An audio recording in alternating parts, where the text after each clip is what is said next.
तो दोस्तों इमेजिन करो कि आप अपनी पूरी लाइफ को यहाँ पे भूल चुके हो सिर्फ अपने बीवी और बच्चे को पालने के लिए। तुम ऑफिस जाते हो तो वहाँ पे अपने बॉस की सुनते हो, तुमसे तुम्हारे जूनियर यहाँ पे अकड़ करके बात करते हैं। लेकिन एक चीज है जिसके वजह से तुम अपनी जिंदगी यहाँ पे धीरे धीरे काट रहे हो, एंड वो है तुम्हारी वाइफ और तुम्हारी बच्ची। लेकिन क्या हो जब तुम एक दिन काम से किसी अनजान शहर के अंदर जाते हो एंड वहाँ पर तुम्हारी बीवी अपने आशिक के साथ बैठ करके वहाँ पे गुलछर्रे उड़ा रही होती है, जिसके बाद तुम्हें वहाँ पे रिसेंटली पता चले कि वो जो लड़की जिसे तुम इतने सालों से पालते चले आ रहे हो वो भी तुम्हारी असलियत में बेटी नहीं है। तो साला ये दुख का खत्म नहीं होता बे। कुछ ऐसा ही बुरा इंसिडेंट यहाँ पे हमारे मेन कैरेक्टर के साथ होता है। अगर इस वीडियो के अंदर 500 लाइक और 50 कमेंट आते हैं तो इसका दूसरा पार्ट बहुत ही जल्दी में आएगा। लियाम एक थका हारा बोरिंग ऑफिस वर्कर है जिसको कि अच्छे से नींद लिए हुए लगभग यहाँ पे 10 साल हो चुके हैं। उसकी लाइफ काम के स्ट्रेस से इतनी ज्यादा भर चुकी है कि लगता है कि जैसे कि वो किसी टॉक्सिक रियलिटी शो का कोई बेकार सा कैरेक्टर हो। लेकिन एक चीज है जो कि उसकी बोरिंग सी लाइफ को अभी तक यहाँ पे सुधारे हुए है, उसकी प्यारी सी वाइफ मीका एंड उसकी छोटी सी बेटी कानामी। जब भी लियाम अपने घर में वापस लौटता है तो हमेशा मीका उसका इंतजार करती रहती है और हमारा हीरो तुरंत ही वहाँ पे अपनी बेटी कानामी के बारे में पूछता है। मीका उसको बताती है कि कानामी तो यहाँ पे सो चुकी है, पर डियर आज वो पूरे दिन एक ही चीज की वहाँ पे रट लगाए हुए थी, मुझे डॉग चाहिए, चाहे जैसे भी ला के दो, मुझे यहाँ पे एक डॉग चाहिए। उसने अपने फ्रेंड के घर में यहाँ पे एक शीबा डॉग देखा था और तब से बस वही डॉग उसके दिमाग के ऊपर वहाँ पे चढ़ चुका है। लियाम थोड़ा सा कंफ्यूज्ड होता है क्योंकि उसकी फाइनेंशियल सिचुएशन यहाँ पे थोड़ी बेकार चल रही है। लेकिन जब वो अपनी सोती हुई बेटी का वहाँ पे चेहरा देखता ही है, अगर एक डॉग खरीद लेने से उसकी बेटी वहाँ पे खुश हो जाएगी तो क्या ही है भाई, 4-5 घंटे और काम कर लिया करूंगा मैं यहाँ पे रोज। अगली सुबह वो तुरंत ही कानामी को ले जाता है एक पेट शॉप पर और कानामी का खुशी से चमकता हुआ चेहरा देख करके बहुत ही ज्यादा खुश हो जाता है। मीका थोड़ी सी शॉक्ड होती है क्योंकि लियाम इतनी आसानी से कैसे यहाँ पे मान गया, बिकॉज उसके ऊपर तो ऑलरेडी यहाँ पे काम का प्रेशर बहुत है। लेकिन दोस्तों लियाम के लिए तो यहाँ पे अपनी फैमिली की खुशी सबसे ऊपर है। उसका यही मानना है जब तक उसकी वाइफ और बेटी वहाँ पे खुश है वो बड़ी सी बड़ी बाधाओं को यहाँ पे पार कर देगा। पर वो नीच बॉस अगले दिन हमारे हीरो को बहुत ही ज्यादा चिल्लाता है सिर्फ इस वजह से क्योंकि उसने एक रिपोर्ट टाइम पर उसे सेंड नहीं की। लेकिन दोस्तों इसमें हमारे लियाम की गलती नहीं होती, वो उसे तुरंत ही याद दिलाता है, बॉस मैंने तो आपको यहाँ पे फाइल सेंड कर दी थी लेकिन आप तो किसी लड़की के साथ वहाँ पे गुलछर्रे उड़ा रहे थे। ऑफिस में हर तरीके से उसके साथ वहाँ पे गलत होता है, कभी बॉस उसे खरी खोटी सुनाता है तो कभी जूनियर्स उसके सारे काम का क्रेडिट ले लेते हैं या उसे उस काम का दोषी बना देते हैं जो कि उसने कभी किया ही नहीं। हर दिन उसके लिए एक बैटलफील्ड की तरह गुजरता है, पर घर जाकर के हमेशा अपनी छोटी सी फैमिली को देख करके लियाम वहाँ पे खुश हो जाता है। फिर एक दिन की सुबह जब लियाम यहाँ पे ट्रेन में बैठ करके अपने काम के लिए निकल जाता है, उसका फ्रेंड निड्डा उसको वहाँ पे एक मैसेज करता है, भाई नया गुंडम ड्रॉप हुआ है तो वापिस आते समय मेरे लिए प्लीज यहाँ पे ले आना। लियाम थोड़ा सा हंस पड़ता है निड्डा और उसका गुड्डम ऑब्सेशन पर दोस्ती के लिए लियाम वहाँ पे तुरंत ही हाँ बोल देता है, जिसके बाद वो तुरंत ही उसी शॉप को ढूंढने लग जाता है। लेकिन वो एरिया उसके लिए तो वहाँ पे नया होता है जिसकी वजह से वो थोड़ा वहाँ पे भटक जाता है। लेकिन तभी लियाम की नजरें वहाँ पे अचानक मीका के ऊपर पड़ती है जो कि अपने आशिक के साथ बैठ करके वहाँ पे डेटिंग कर रही थी। लियाम का दिमाग पूरी तरीके से वहाँ पे चकरा जाता है। मीका ने तो कहा था कि वो अपनी बेटी को स्वॉट प्रैक्टिस के लिए छोड़ने जा रही है, तो ये यहाँ पर क्या कर रही है। शाम के वक्त जब लियाम वापस से अपने घर आता है तो वो मीका से जा करके वहाँ पे पूछ पड़ता है, वैसे डियर आज तुमने यहाँ पे क्या ही किया।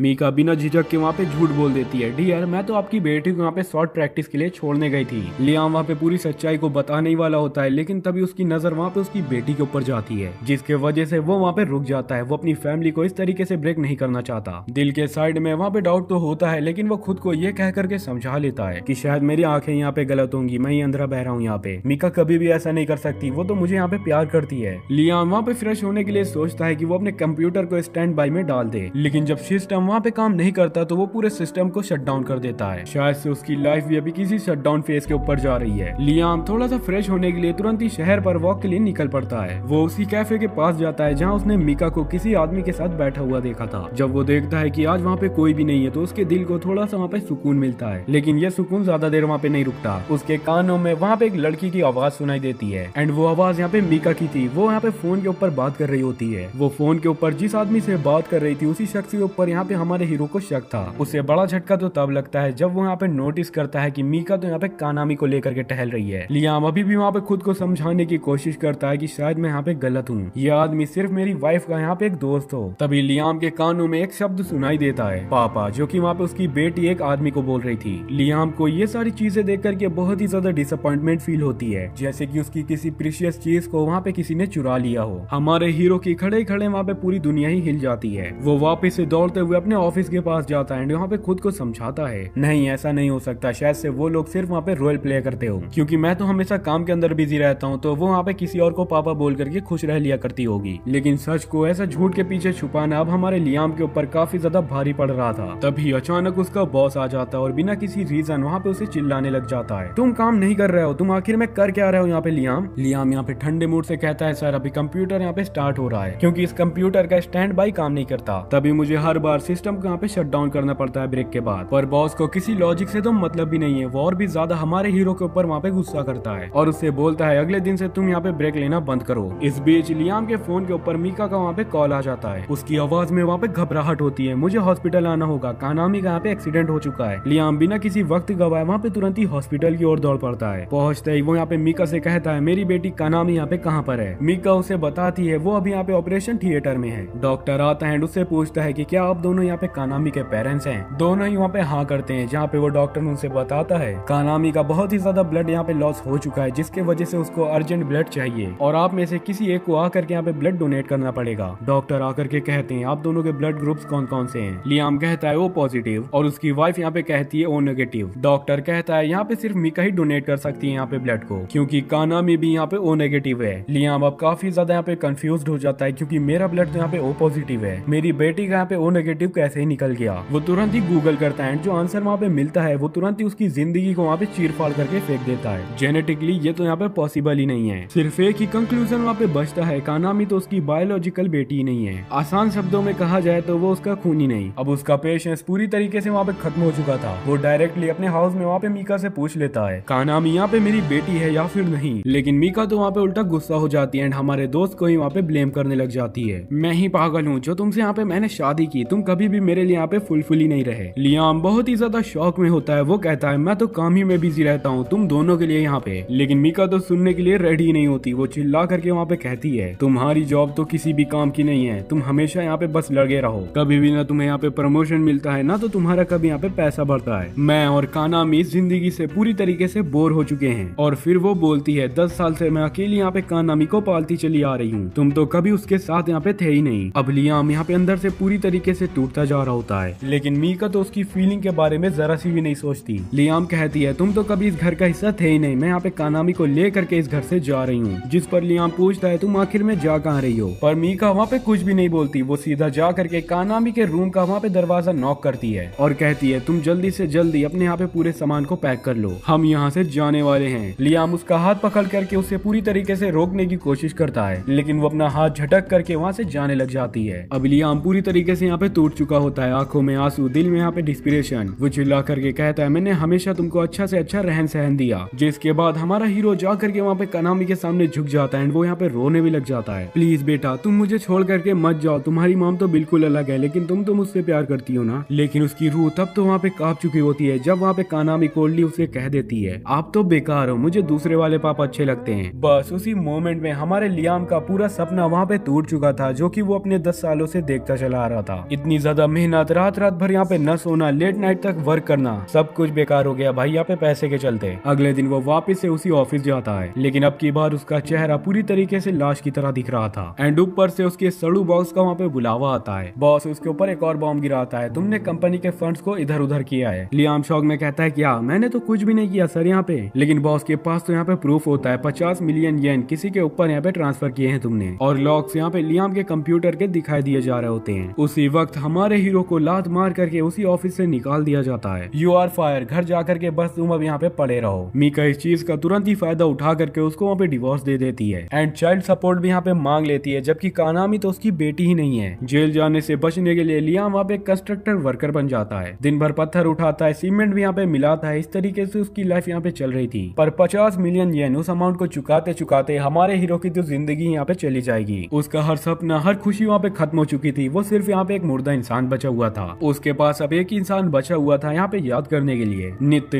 यहाँ पे कहता है, नया गंडम वीडियो यहाँ पे देखना है क्या ब्रो। हाँ ब्रो चलेगा, देखते हैं हम दोनों मिल करके यहाँ पे। जिसके बाद हमारा दोस्त तुरंत ही उस वीडियो को वहाँ पे डिलीट कर देता है, ताकि उसका दोस्त ये बारे में न जान सके कि उसकी दुनिया पूरी तरीके से यहाँ पे खराब हो चुकी है। अब वो गरीब हो चुका है, भिखारी हो चुका है, पूरी तरीके से अब मरने वाला है। पर लियाम अभी भी यहाँ पे अपने मन में एक चीज को कह रहा होता है, अगर मैं अभी भी यहाँ पे मेहनत करूँ तो मैं वापस यहाँ पे ग्रो हो सकता हूँ। फिर एक दिन जब वहाँ पे बैठ करके लंच कर ही रहा था, अचानक से उसके मुंह से वहाँ पे खून की उल्टियां होने लग जाती हैं। ब्रॉन चेटी को अब उसका असली दुश्मन उसके अंदर ही पल रहा होता है। उस रात वो अपने बिस्तर के ऊपर पड़ा रहता है, ठंडा, कमजोर और लाचार, ना कुछ करने वाला। वो तो डॉक्टर को भी अफोर्ड नहीं कर सकता, ट्रीटमेंट तो दूर की बात है। जैसे जैसे उसकी सांसें वहाँ पे धीमी पड़ती हैं, एक रोशनी आकर के उसके ऊपर चमकने लग जाती है। उस रोशनी के अंदर उसे वहाँ पे कुछ विजन्स दिखाई देते हैं। वो 50 मिलियन चुराने वाला चोर वहाँ पे उसका बॉस ही था। मीका उसी बॉस के साथ इतने लंबे समय से अफेयर चलाती चली आ रही है। और सबसे ज्यादा खतरनाक बात, मीका और उसके बॉस ने मिल करके उसके लिए इतना ज्यादा खतरनाक प्लान बनाया था। लियाम तो बस यहाँ पे एक एटीएम था, एक नौकर, जिसका इस्तेमाल सभी लोग यहाँ पे करते चले आ रहे थे। लियाम अब बस एक चीज को वहाँ पे फील करता है, प्योर रेज। तभी एक आदमी चमकता हुआ वहाँ पे बाहर निकलता है, आकर के हमारे लियाम से कहता है, लियाम क्या तुम बिना कुछ किया इन सभी लोग को ऐसे यहाँ पे छोड़ दोगे? क्या तुम यहाँ पे रिवेंज को नहीं लेना चाहते? लियाम की आंखों के ऊपर वहाँ पे आगे जल जाती है, नहीं, अब इन सबको इनका असली मुकाम दिखाना ही पड़ेगा, चाहे मेरी जान क्यों ही न चली जाए। आदमी वहाँ पे हंस पड़ता है, उसको लियाम का रेज काफी ज्यादा वहाँ पे पसंद आता है। वो बंदा कहता है, मैं यहाँ पे इसी वजह से आया हूँ क्योंकि मुझे तुम्हारे अंदर कुछ अलग फील हुआ। लियाम उससे कहता है, आखिरकार आप हो कौन और आपने आकर के मेरी मदद क्यों ही करने का सोचा? वो आदमी कहता है, मैं तो बस यहाँ पे एक शौकिया इंसान हूँ जो कि कभी कभी इंसाफ का बैलेंस बनाने चला आता हूँ। लियाम अपने मन में यही कहता है, अगर दोबारा जीने का मुझे यहाँ पे मौका मिला तो मैं सिर्फ अपने लिए यहाँ पे जीऊंगा, अपनी लाइफ को मैं यहाँ पे जीऊंगा, दुनिया को ये चीज दिखाऊंगा कि एक इंसान इतना ज्यादा सेल्फिश कैसे हो सकता है। लियाम अब किसी का यहाँ पे पुराना नौकर नहीं रहा। अब वो मिस्टीरियस आदमी लियाम से यहाँ पे कह रहा होता है, तो तुमने यहाँ पे फैसला कर ही लिया, मैं तुमको एक और नई दुनिया के अंदर भेज रहा हूँ जहाँ सिर्फ तुम एक मजदूर नहीं बल्कि तुम यहाँ पे गैलेक्सी के मालिक बनोगे। लियाम अपने मन में यही सोच रहा होता है कि ये सारी की सारी चीजें यहाँ पे सिर्फ एक ड्रीम है, लेकिन अगर ये सारी चीजें सच है तब तो वो गंडम स्टाइल फ्री स्टाइल मैजिक को ही सीखेगा। वो याद करता है, नित ने एक बार एक मिशन किया था उसी दुनिया का, उसी जगह जहाँ साईफाई और मैजिक प्लस वहाँ पे कॉम्बो होता है एंड लोग वहाँ पे तलवार से नहीं बल्कि मेकास से फाइट करते हैं। आदमी बोलता है, तुम एक रैंडम पीजन बनाना ठीक था पर तुम मुझे एक अच्छे आदमी साबित हुए हो, इसीलिए मैं तुम्हें एक प्लेनेट के काउंट के बेटे के रूप में जन्म दूंगा। लियाम की आंखों में चमक आ जाती है एंड वो कहता है, आखिर मेरी भी जिंदगी यहाँ पे अच्छी बनेगी। अपनी आखिरी सांसों में लियाम वहाँ पे क्लोइंग कॉन्ट्रैक्ट के ऊपर साइन कर देता है, जिसके बाद उसके लिए नई जीवन, नई आत्मा और एक लाइट के एक्सप्लोजन के साथ उसके अंदर की सोल तुरंत ही एक नई दुनिया के अंदर चली जाती है, प्लेनेट हाइड्रा पर। सीन कट 5 साल के बाद प्लेनेट हाइड्रा के अंदर लियाम भाई का यहाँ पे बर्थडे चल रहा है। आसमान में fire brigade, drone fire work, सारी चीजें यहाँ पे हो रही हैं। साथ ही में एक मेगा केक जिसका साइज यहाँ पे एक मिनी स्पेसशिप जैसा है। उसकी माँ तुरंत ही उसे लेकर के एक प्राइवेट चैम्बर के अंदर जाती है। वो एक फ्लोटिंग स्पेल को कास्ट करती है। लियाम भी उसी चीज को कॉपी कर लेता है एंड वो भी वहाँ पे उड़ जाता है। बेटा तुम्हारा सरप्राइज यहाँ पे है। वो वहाँ पे देखता है एक बहुत ही बड़ा बॉक्स जिसके अंदर रखा होता है वहाँ पे क्यूब, जिस पर तुम्हारी एक AI मेड का कस्टमाइजेशन रिमोट है। लियाम काफी कंफ्यूज्ड हो जाता है, मैं तो यहाँ पे 5 साल का हूँ, मुझे क्या यहाँ पे मेड की जरूरत। उसकी माँ पीछे से बताती है, बेटा फ्यूचर कॉन्स को यहाँ पे सब कुछ जल्दी ही सीखना पड़ता है। क्यूब में कई तरीके की कस्टमाइजेशन होती है, voice, nose, eye and ears and कुछ ऐसे पार्ट जिनको की वहाँ पे सेंसोर करना पड़ता है। लियाम ऑकवर्ड होता है लेकिन उसकी माँ तो बिल्कुल वहाँ पे सीरियस है, ये फ्यूचर में तुम्हारे लिए यहाँ पे काम आएगा। तभी उसके फादर वहाँ पे आते हैं और फार्मिंग करते हुए, लियाम एक और गिफ्ट है मेरे पास तुम्हारे लिए, पूरा लैंड फील्ड यहाँ पे तुम्हारा होगा। लियाम शौक में, सच में पापा मैं यहाँ पे काउंट बनने वाला हूँ, बस एक छोटी सी शर्त है बेटा, हम लोग यहाँ पे रिटायरमेंट लेना चाहते हैं और तुम हमें हमेशा यहाँ पे महीने का अनाउंस दिया करोगे। लियाम तो पावर के सपने में बहुत ही बुरी तरीके से डूबा हुआ था, वो बिना कॉन्ट्रैक्ट को पढ़े ही वहाँ पे साइन कर देता है। पापा समीर किरण ग्रेट, अब हम लोग यहाँ पे जा रहे हैं वेकेशन के लिए, टेक केयर काउंट साहब, सारी जिम्मेदारी को अच्छे से निभाना आप यहाँ पे। एंड वो दोनों ही मदर एंड फादर स्पेशल के लिए वहाँ पे निकल पड़ते हैं। लियाम के लिए ये चीज यहाँ पे एक सस्पिशियस चीज थी, अरे भगाओ ये सारी चीजें हम लोग छोड़ते हैं, अब मैं यहाँ पे एक ऑफिशियल काउंट हूँ। उसके दिमाग में बस एक ही बात चल रही है, अब मैं ये वाली पावर को कभी भी यहाँ पे वेस्ट नहीं होने दूंगा। जिस दुनिया ने मुझको यहाँ पे पहले तोड़ा, मैं अभी जाकर के उसको वहाँ पे तोड़ दूंगा। वो ग्रेटफुल फील करता है उस अनजान आदमी के लिए जिसने की उसे यहाँ पे एक और नया चांस दिया। एंड यहाँ पे लियाम अपने AI सिस्टम से कहता है, गेट रेडी बेंटिल टेस्टेड, यहाँ पे एक नया रूल में चलेगा, मेरे रूल से। लियाम को यहाँ पे ऐसे ही एक आदमी के ऊपर भरोसा नहीं करना चाहिए था जो लोगों के दुख और तकलीफ से वहाँ पे अपना फायदा उठाता है। जैसे उस आदमी ने लियाम को वहाँ पे दूसरे वर्ल्ड के अंदर भेज दिया तो उसने बैठे बैठे वहाँ पे सोचा क्यों ना इस वर्ल्ड के अंदर और भी ज्यादा यहाँ पे दुख को फैलाया जाए। अब उसका निशाना वहाँ पे बनते हैं मीका और लियाम का बॉस। ये दोनों अभी भी बैठ करके रेस्टोरेंट के अंदर वहाँ पे मजाक उड़ा रहे थे हमारे हीरो का। लियाम का बॉस मजाक में कहता है कि अभी उसे थोड़ा सा वहाँ पे गिल्ट हो रहा है लियाम की जिंदगी इतनी बुरी तरीके से बर्बाद करने का, लेकिन मीका तो उसे कहती है कि उसे किसी भी प्रकार से वहाँ पे कोई भी सिंपैथी नहीं है, उसके लिए तो ये सारी चीजें सिर्फ और सिर्फ यहाँ पे इंसाफ है, क्योंकि उस बैस्टर्ड इंसान ने उसके वहाँ पे 10 साल बर्बाद कर दिए थे। तभी अचानक पुलिस ऑफिसर्स आकर के वहाँ पे बॉस को घेर लेते हैं एंड तुरंत ही वहाँ पे अरेस्ट कर लेते हैं। बॉस कहता है जरूर तुम लोग से यहाँ पे कोई गलती हो गई है जो मुझे आकर के तुम लोग यहाँ पे पकड़ रहे हो, लेकिन पुलिस के पास तो सीसीटीवी फुटेजेस होती हैं जिस पर कि साफ साफ यही दिख रहा है कि उसी ने लियाम को एम्बिजलमेंट के केस के अंदर फंसाया था। अब उसका शुगर डैडी वहाँ पे जेल में जा रहा है तो मीका के पास कुछ भी नहीं बचा। मीका के पास न पैसा न पावर, सिर्फ दुख और बर्बादी बची हुई थी।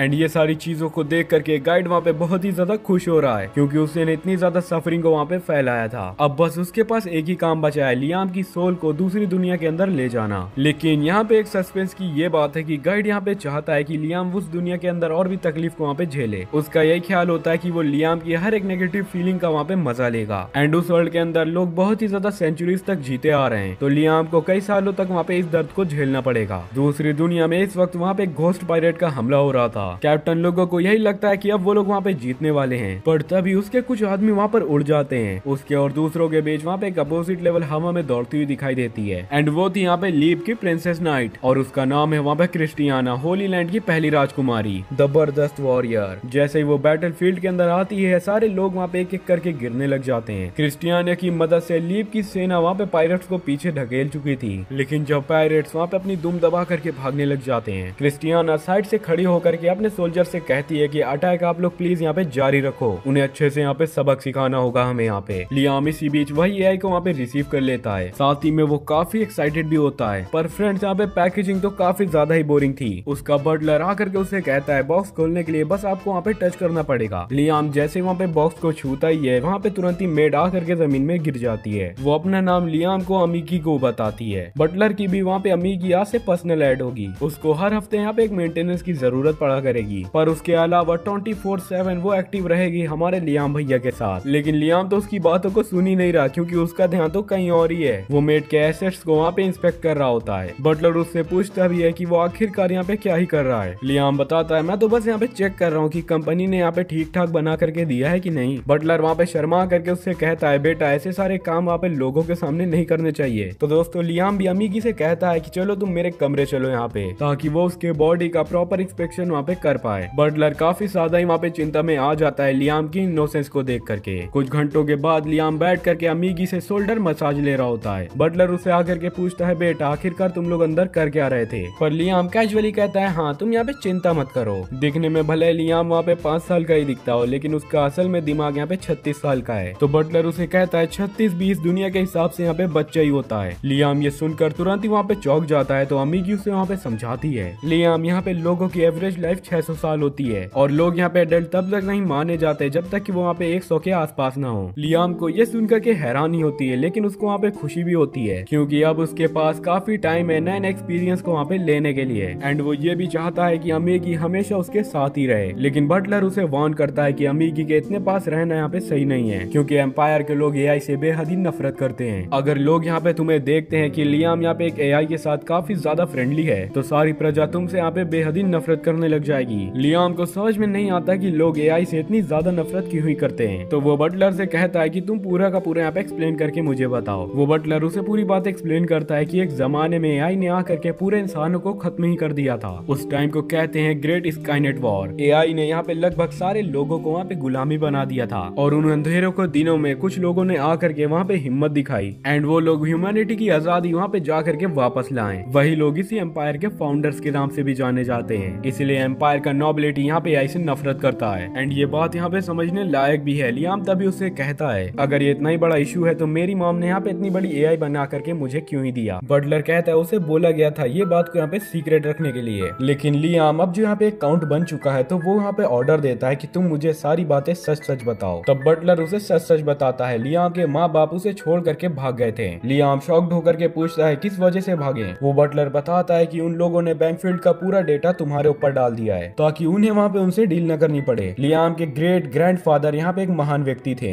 जिन्होंने उसकी फैमिली का नाम रोशन किया था, पर लियाम के फादर तो एक कंप्लीट फेलियर निकले। उन्होंने अपनी लापरवाही के वजह से पूरा सिस्टम खत्म कर दिया। अब बैंकफील्ड फैमिली पूरी तरीके से कर्जों के ऊपर डूब गई है। उनके पास उनके फ्रंटियर प्लेनेट का फैमेबल रिसोर्सेज का भी अता पता नहीं है। ऊपर से उनकी एंट्रीज भी पूरी तरीके से बंद पड़ी हैं। टैक्स लेने जैसे नाम की कोई भी चीज ही नहीं बची। इसका मतलब ये कर्ज जिंदगी में कभी भी यहाँ पे नहीं चुकाया जा सकता। इन शॉर्ट लियाम छोटे भाई की तो यहाँ पे लग चुकी है। इसी बीच प्लेनेट हाइड्रा के अंदर कुछ लोग एक साथ वहाँ पे बैठे होते हैं और बातें कर रहे होते हैं कि उनका नया लॉर्ड लियाम यहाँ पे कोई 5 साल का बच्चा है। उनमें से एक बूढ़ा व्यक्ति यहाँ पे कहता है कि उसे ये वाली जगह बिल्कुल भी पसंद नहीं है, क्योंकि जब लास्ट टाइम कोई नया लॉर्ड यहाँ पे आया था तब बिना किसी रीजंस के उनके ऊपर भी वहाँ पे टैक्सेस लग गए थे। अब बस वो यही चीज की उम्मीद कर रहे हैं कि इस बार कुछ यहाँ पे बेहतर होगा। उसी बीच लियाम अभी भी काफी ज्यादा कंफ्यूज्ड है। तभी वो सोच रहा होता है कि अगर बैंकवेट फैमिली पहले से ही यहाँ पे पुअर थी तो उसके माँ बाप ने अचानक से इतनी बड़ी रिस्पॉन्सिबिलिटी उसके ऊपर क्यों ही डाल दिया। फिर अचानक उसके दिमाग में वहाँ पे एक बात आती है, शायद उसका जन्म सिर्फ इस वजह से किया गया था ताकि वो लोग उसके ऊपर वहाँ पे अपना कस डाल करके भाग सके। अपनी पिछली जिंदगी के अंदर लियाम के साथ काफी बुरी चीजें हुई थी। उसे अब्यूज किया गया, उसके सारे पैसे छीन लिए गए, उसकी फीलिंग के साथ खेला गया एंड फिर टॉयलेट पेपर की तरह यूज करके फेंक दिया गया। लेकिन इस बार वो खड़े होकर के डिसाइड करता है कि ये सारी चीजें दोबारा नहीं होने वाली। वो अमीगी से कहता है कि वो उसके साथ मिल करके वहाँ पे टीम अप करे ताकि वो दोनों मिल करके उसका फ्यूचर वहाँ पे ब्राइट बना सके। अमीगी बिना किसी हिचकिचाहट के वहाँ पे हाँ करती है क्योंकि वो मीगी की वहाँ पे मेड है। लियाम यहाँ पे खुश है क्योंकि अब उसके पास कोई ऐसी चीज है जिसके ऊपर वो यहाँ पे फुली ट्रस्ट कर सकता है और वो एक्साइटेड है अमीगी के साथ काम करने के लिए। लेकिन उससे पहले वो अमीगी को कुछ वहाँ पे रूल्स देना चाहता है, रोबोट के सेफ्टी रूल्स। पहला रूल, अमीगी किसी भी ह्यूमन को वहाँ पे हर्ट नहीं कर सकती। लेकिन वेट, लियाम वहाँ पे सोचता है मुझे और किसी ह्यूमन की यहाँ पे क्यों ही परवाह करनी चाहिए, जिसके बाद वो अपने रूल को तुरंत ही वहाँ पे चेंज कर देता है। रूल नंबर 1, अमीगी ऐसा कुछ भी नहीं करेगी जिससे कि लियाम को नुकसान हो। दूसरा रूल, अमीगी को लियाम के कोई भी ऑर्डर्स को वहाँ पे एक्सेप्ट करना पड़ेगा चाहे वो कुछ भी हो, जब तक वो पहले वाले रूल्स के अगेंस्ट ना हो। एंड तीसरा, अमीगी को अपने आप को वहाँ पे प्रोटेक्ट करना होगा जब तक वो पहले और दूसरे रूल के खिलाफ ना हो। पूरी तरीके से रूल्स को बना लेने के बाद लियाम वहाँ पे अमीगी से कहता है उसका पहला प्लान यही है कि पूरे बैंकवेट चीजों को वापस से रिवाइव किया जाए। तो क्या तुम्हारे पास यहाँ पे कोई आइडियाज हैं? अमीगी तुरंत ही अपने एआई से वहाँ पे सारे आइडियाज को सर्च करती है एंड तुरंत ही वहाँ पे उसके लिए आइडिया लाती है। प्लान को बताने से पहले वो उसको वहाँ पे एक वार्निंग भी देती है कि मैं यहाँ पे एक एआई हूँ, तो हो सकता है मेरे कुछ सजेशंस यहाँ पे इतने ज्यादा बेकार हो कि तुम्हारे कंट्री के ऊपर कुछ बुरा हो सकता है, लेकिन गवर्नमेंट्स को सपोर्ट देने के लिए वो फुली इक्विप्ड है। लेकिन दोस्तों, प्रॉब्लम तो इस बात की है कि लियाम को इस वर्ल्ड के बारे में कुछ भी नहीं पता है। तो अमीगी उसको वहाँ पे सजेस्ट करती है कि एजुकेशन कैप्सूल को खाने के लिए। ये एक ऐसा स्पेशल डिवाइस है जो कि 10 साल की नॉलेज को सिर्फ 6 महीने के अंदर दिलवा सकता है। साथ ही ये डिवाइस तुम्हारी बॉडी को भी फिजिकली स्ट्रॉन्ग बना देगा। लियाम को ये आइडिया काफी ज्यादा ही पसंद आता है, लेकिन प्रॉब्लम तो ये है उसके इस 6 महीने के ब्रेक के दौरान बैंकफील्ड फैमिली को वहाँ पे कौन ही संभालेगा। इसलिए वो टेम्परेली वहाँ पे अथॉरिटी दे देता है अमीगी को जा करके कंट्री संभालने के लिए। बटलर ब्रायन को ऑब्जेक्ट करता है, उसे ये वाला सवाल नहीं पसंद में आता कि एक एआई जा करके पूरी कंट्री को यहाँ पे संभाले। लेकिन लियाम तो हंसते हंसते कहता है कोई बात नहीं, अमीगी यहाँ पे कोई भी गलती नहीं करेगी इस कंट्री के लिए और कोई भी उसको ये वाली चीज करने के लिए ऑर्डर न दे। वैसे भी यहाँ पे कोई लॉ नहीं है कि कोई भी एआई आ करके टेम्परेरी रूलर नहीं बन सकता। जिसके बाद लियाम तुरंत ही सारी चीजों को वहाँ पे अमीगी के हाथों में दे देता है। तभी जैसे ही वहाँ पे एजुकेशन कैप्सूल तैयार ही होता है, लियाम प्रोसेस को स्टार्ट करने के लिए वहाँ पे तैयार हो जाता है। लेकिन उससे पहले वो अमीगी से वहाँ पे एक सवाल करता है, क्या तुम यहाँ पे इमोशंस को फील कर सकती हो? अमीगी कहती है कि वो कोई भी तरीके से यहाँ पे इंसान नहीं है। लेकिन जब लियाम ने उसको टीम बनाने के लिए वहाँ पे कहा था, उसके लॉग्स में कैश मेमोरी वहाँ पे ओवरफ्लो हो गई थी। सिंपल वर्ल्ड में उसे वहाँ पे खुशी महसूस हुई थी। लियाम को ये चीज सुन करके काफी अच्छा लगता है, तो वो तुरंत ही अमीगी को याद दिलाता है कि सब कुछ उसी के हवाले, वो जो चाहे वो सब कर सकती है वहाँ पे। जिसके बाद वो तुरंत ही एजुकेशन पॉट के अंदर चला जाता है। 2 साल के बाद जब लियाम कुकिंग कंप्लीट करके उसी कैप्सूल से बाहर निकलता है, अमीगी बाहर खड़ी हो करके उसका वहाँ पे वेलकम करती है। लियाम उससे डायरेक्ट पूछता है कि वो कितने टाइम से वहाँ पे इसी पॉट के अंदर था, तो अमीगी उसे आंसर देती है कि पूरी तरीके से माय लॉर्ड यहाँ पे 2 साल हो चुके हैं। लियाम तैयार होकर के बाहर निकलता है, जहाँ पर उसे वही एआई बताती है कि बैंकफील्ड डोमेन थोड़ी सी यहाँ पे ठीक हो गई है। वो उसके बारे में सारी चीजें वहाँ पे हमारे लियाम को बता देती है एंड उसके हार्ड वर्क के लिए लियाम तुरंत ही उसे वहाँ पे शुक्रिया कहता है। अब लियाम खुद ही टेरिटरी को वहाँ पे देखना चाहता है, तो अमीगी वहाँ पे डिसाइड करती है कि पहले उसे बैटलशिप डॉग्स को देखना होगा। यही पहली बार है जब लियाम अपनी टेरिटरी को अपने आंखों से सामने जा करके देखता है और उसका इंटरेस्ट बैटल सूट्स के अंदर फंस जाता है। वो अमीगी से वहाँ पे पूछता है कि क्या वो यहाँ पे एक सूट को ट्राई कर सकता है। अमीगी खुशी खुशी वहाँ पे एक टेस्ट को अरेंज करती है। वो लियाम को बताती है ये सूट बेसिक मूवमेंट्स को खुद यहाँ पे करता है, तुम्हें जो भी मूव इस रोबोट से करवाना है बस तुम्हें अपने मन के अंदर इमेजिनेशन करनी होगी। लियाम ट्राई करता है और जैसे ही सूट वहाँ पे एक्टिवेट होता है वो वहाँ पे वॉक करने लग जाता है। अब लियाम मनी के अंदर सोचता है काश मैं इसके साथ यहाँ पे फाइट भी कर सकता। अमीगी तुरंत ही कहती है मैं यहाँ पे एक मॉक बैटल को अरेंज कर देती हूँ। थोड़ी देर के बाद प्लेनेट का डिफेंस फोर्स का चीफ मासिटा वहाँ पे आ जाता है लियाम के साथ 1 वर्सेस 1 फाइट करने के लिए। फाइट स्टार्ट होते ही लियाम आगे बढ़ करके मासिटा के ऊपर वहाँ पे अटैक कर देता है। मासीता ब्लॉक तो कर लेता है लेकिन वो वहाँ पे प्रिटेंड करता है जैसा कि वो वहाँ पे हार चुका हो। लियाम उसकी हरकतों को देख करके तुरंत वहाँ पे समझ जाता है कि मासीता वहाँ पे एक्टिंग कर रहा है। वो क्लियरली उसे वहाँ पे लाइटली ले रहा था। लियाम को ये चीज जरा सी भी पसंद में नहीं आती। वो मासीता को वहाँ पे ऑर्डर देता है, तुम जरा सीरियसली लड़ सकते हो मुझसे यहाँ पे। अब जब लियाम दोबारा वहाँ पे चार्ज करता है, ये मासीता उसके शॉट को पकड़ लेता है, उससे डिसएंगल करता है एंड जमीन के ऊपर वहाँ पे तुरंत ही पटक देता है। लियाम काफी ज्यादा शॉक्ड हो जाता है, मैं इतनी ज्यादा हैरानी से कैसे ही हार गया। अमेगी एक्सप्लेन करती है ये सूट यहाँ पे इमेजिनेशन वेस्ट है, जिनका कॉम्बैट विजुअलाइजेशन ज्यादा स्ट्रॉन्ग होता है, उसका कंट्रोल भी उतना ही यहाँ पे बेहतर होगा अपने रोबोट के ऊपर। एंड मासीता जैसे एक्सपीरियंस फाइटर हमेशा यहाँ पे एडवांटेज में रहते हैं। अपनी इतनी ज्यादा बुरी तरीके से हार के बाद लियाम तुरंत ही ऑर्डर देता है अपने बटलर को, मेरे लिए तुरंत तुम यहाँ पे कॉम्बैट इंस्ट्रक्टर ढूंढो। ब्रायन उसे समझाने की कोशिश करता है कि देखो भाई, आपको कोई भी जरूरत नहीं है यहाँ पे फाइट सीखने के लिए, आप तो यहाँ पे राजा हो। लेकिन लियाम उसकी बातों को नहीं मानता एंड कहता है पिछली जिंदगी में लोगों ने उसके ऊपर वहाँ पे पावर दिखाई थी, अब अगर मुझे यहाँ पे ईविल लॉर्ड बनना है तो मुझे पावर तो दिखानी पड़ेगी। थोड़ी देर के बाद लियाम वहाँ पे एक आदमी से मिलता है, याकुशी नाम है उसका वहाँ पे,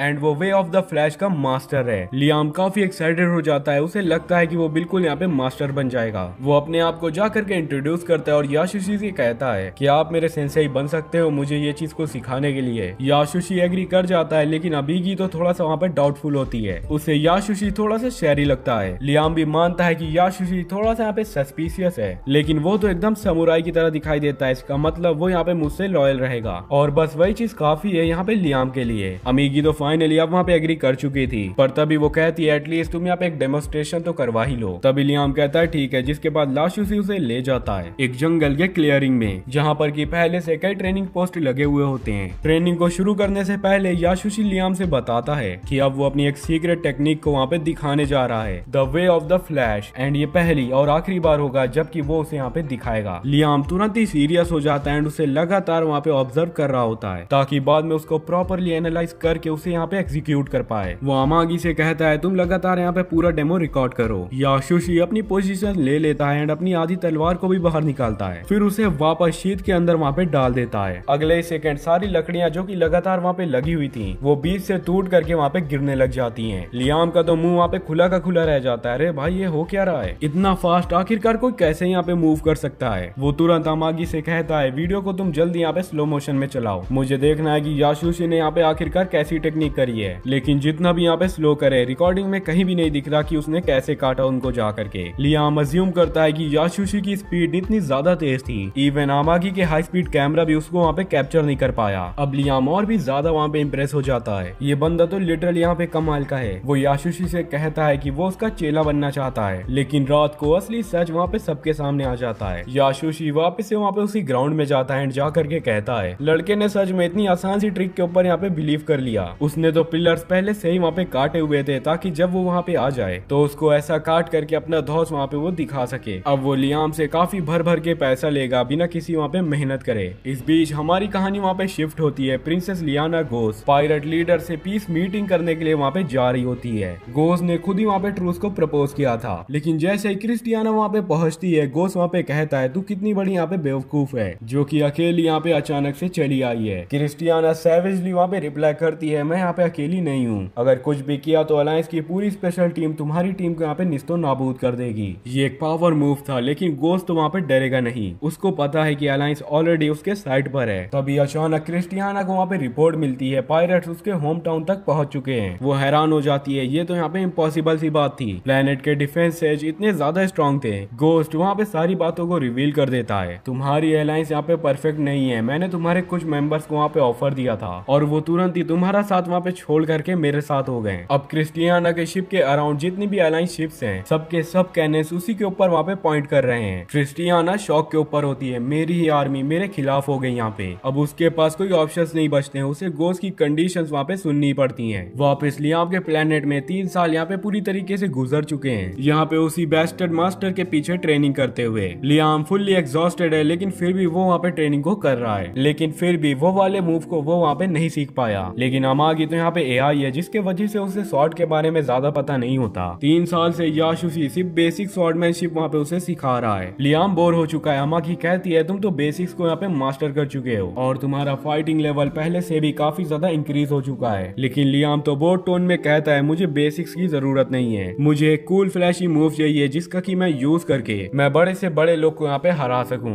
उस रात याशुशी अपने रूम के अंदर आराम से वहाँ पे मांगा पढ़ रहा होता है एंड अंदर ही अंदर सोच करके वहाँ पे खुश हो रहा होता है, ये क्या मस्त मुझे सेटिंग मिल चुकी है। मैं भले यहाँ पे फ्रॉड हूँ लेकिन थोड़ा बहुत फाइटिंग स्टाइल तो मुझे यहाँ पे आती ही है। पिछले 3 सालों से लियाम को तो बस मैं यहाँ पे बेसिक स्वॉर्डमैनशिप सिखा रहा हूँ और सैलरी पागलपन लेवल की। उसे लगता है वो पूरी तरीके से लियाम को वहाँ पे लूट लेगा, लेकिन तुरंत ही लियाम टपक पड़ता है उसी के रूम में एंड आकर के कहता है याशुशी मुझे वे ऑफ द फ्लैश यहाँ पे सीखना है। याशुशी तुरंत ही वहाँ पे रिएक्ट करता है एंड कहता है मैं यहाँ पे रिजाइन कर रहा हूँ एंड तरीके तरीके के वहाँ पे बहाने देने लग जाता है एंड उसे ये भी बताता है मैंने पहले भी तुमसे यहाँ पे ये कहा था कि मैं वो वाला शॉट सिर्फ तुम्हें एक ही बार दिखाऊंगा और अगर तुम्हें ये वाली चीजें नहीं समझ आई तो मेरे रुकने का यहाँ पे कोई भी मतलब नहीं है। लियाम तुरंत ही अपने सिर को वहाँ पे झुका देता है एंड कहता है प्लीज माफ कर दो, तुम मुझे यहाँ पे माफ कर दो। याशुशी थोड़ा वहाँ पे ओवर एक्टिंग करता है, ठीक है इस बार माफ किया लेकिन अगली बार से नहीं करूंगा मैं यहाँ पे। जैसे ही लियाम रूम से बाहर जाता है याशुशी की चैन की सांस वहाँ पे बाहर आती है। बच गया यार, थोड़ा और लेट हो जाता तो मैं यहाँ पे पकड़ा ही जाता।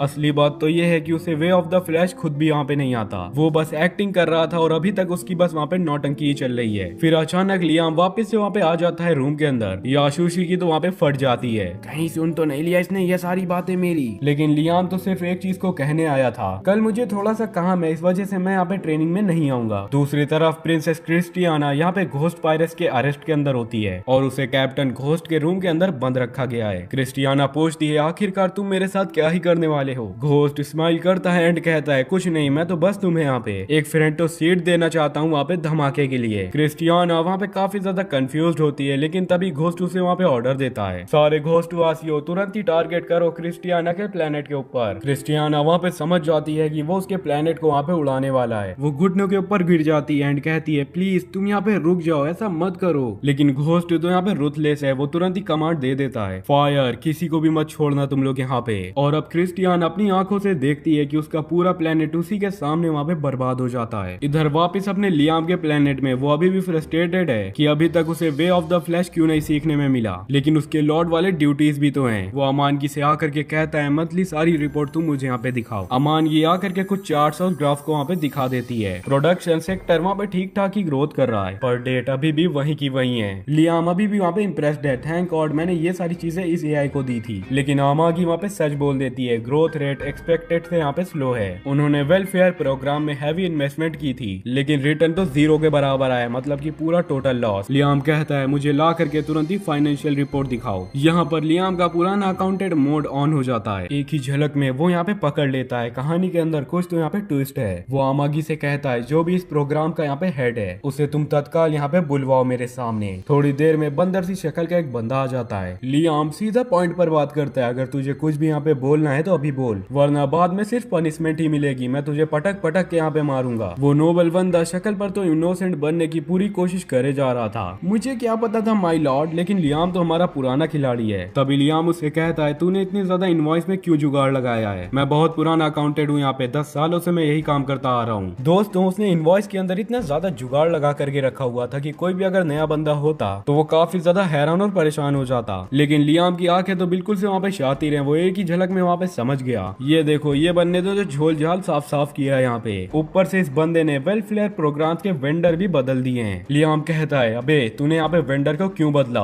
वो नोबल वहाँ पे कहता है न्यू वेंडर यहाँ पे काफी बेहतर है। लियाम साफ साफ कह देता है हाँ इसी वजह से तो यहाँ पे प्रोग्राम डूबा हुआ है, ये मोटकू बंदर सा बंदा तो यहाँ पे बिल्कुल से करप्ट है। लियाम ज्यादा गुस्सा भी नहीं होता, वो वहाँ पे सोचता है मैं तो इविल लॉर्ड बनना चाहता था तो शायद ये सारी चीजें उसी चीज का वहाँ पे हिस्सा है। तभी कानामी वहाँ पे एक बॉम्ब ड्रॉप करती है। वैसे इस नोबल के ऊपर पहले भी एम्बिजलमेंट का केस वहाँ पे कई सारे चढ़े हुए हैं। लियाम शॉक्ड हो जाता है, फिर भी ये यहाँ पे नौकरी के अंदर कैसे काम कर रहा है। तो वो नोबल बताता है केस यहाँ पे क्लोज हो गया, ब्लेन मेरे पूरे सबऑर्डिनेट के ऊपर गया था, उसे हम लोगों ने मिलकर के यहाँ पे एग्जीक्यूट कर दिया। लियाम इंस्टेंटली टर्न होता है अमागी की तरफ। अमागी क्या ये सारी बातें यहाँ पे सच हैं? कानामी सर्च करती है, एविडेंस तो नहीं मिला लेकिन उस बंदे को वहाँ पे एग्जीक्यूट कर दिया गया था। लियाम का दिमाग गुस्से से वहाँ पे पूरी तरीके से घूम जाता है, वो समझ जाता है ये सब ड्रामा था, असली में तो यही बंदा ये सबके पीछे है। वो अपनी तलवार को वहाँ पे उठा लेता है, धीरे धीरे वो वहाँ पे उसी नोबल की ओर बढ़ता है। नोबल अब पैनिक में, माय लॉर्ड अब सारे लोग यहाँ पे ये सारी चीजें कर रहे हैं, ये तो पूरी तरीके से सिस्टम है। लियाम ग्रो करता है तो सिस्टम बन गया। वो तुरंत ही से अपनी तलवार को निकाल लेता है। अमागी वहाँ पे चिल्ला उठती है लेकिन तभी उस नोबल के मुंह से वहाँ पे आवाज निकलती है, तुम तो अभी भी यहाँ पे बच्चे हो तो बच्चे ही रहो, तुमको समझ नहीं है कि आखिरकार दुनिया यहाँ पे कैसे काम काम करती है और अगले ही सेकंड लियाम तुरंत ही जा करके उसके सिर को वहाँ पे अलग कर देता है। लियाम का गुस्सा अभी भी वहाँ पे शांत नहीं हुआ था। वो अमागी को तुरंत ही ऑर्डर दे देता है, प्लेनेट के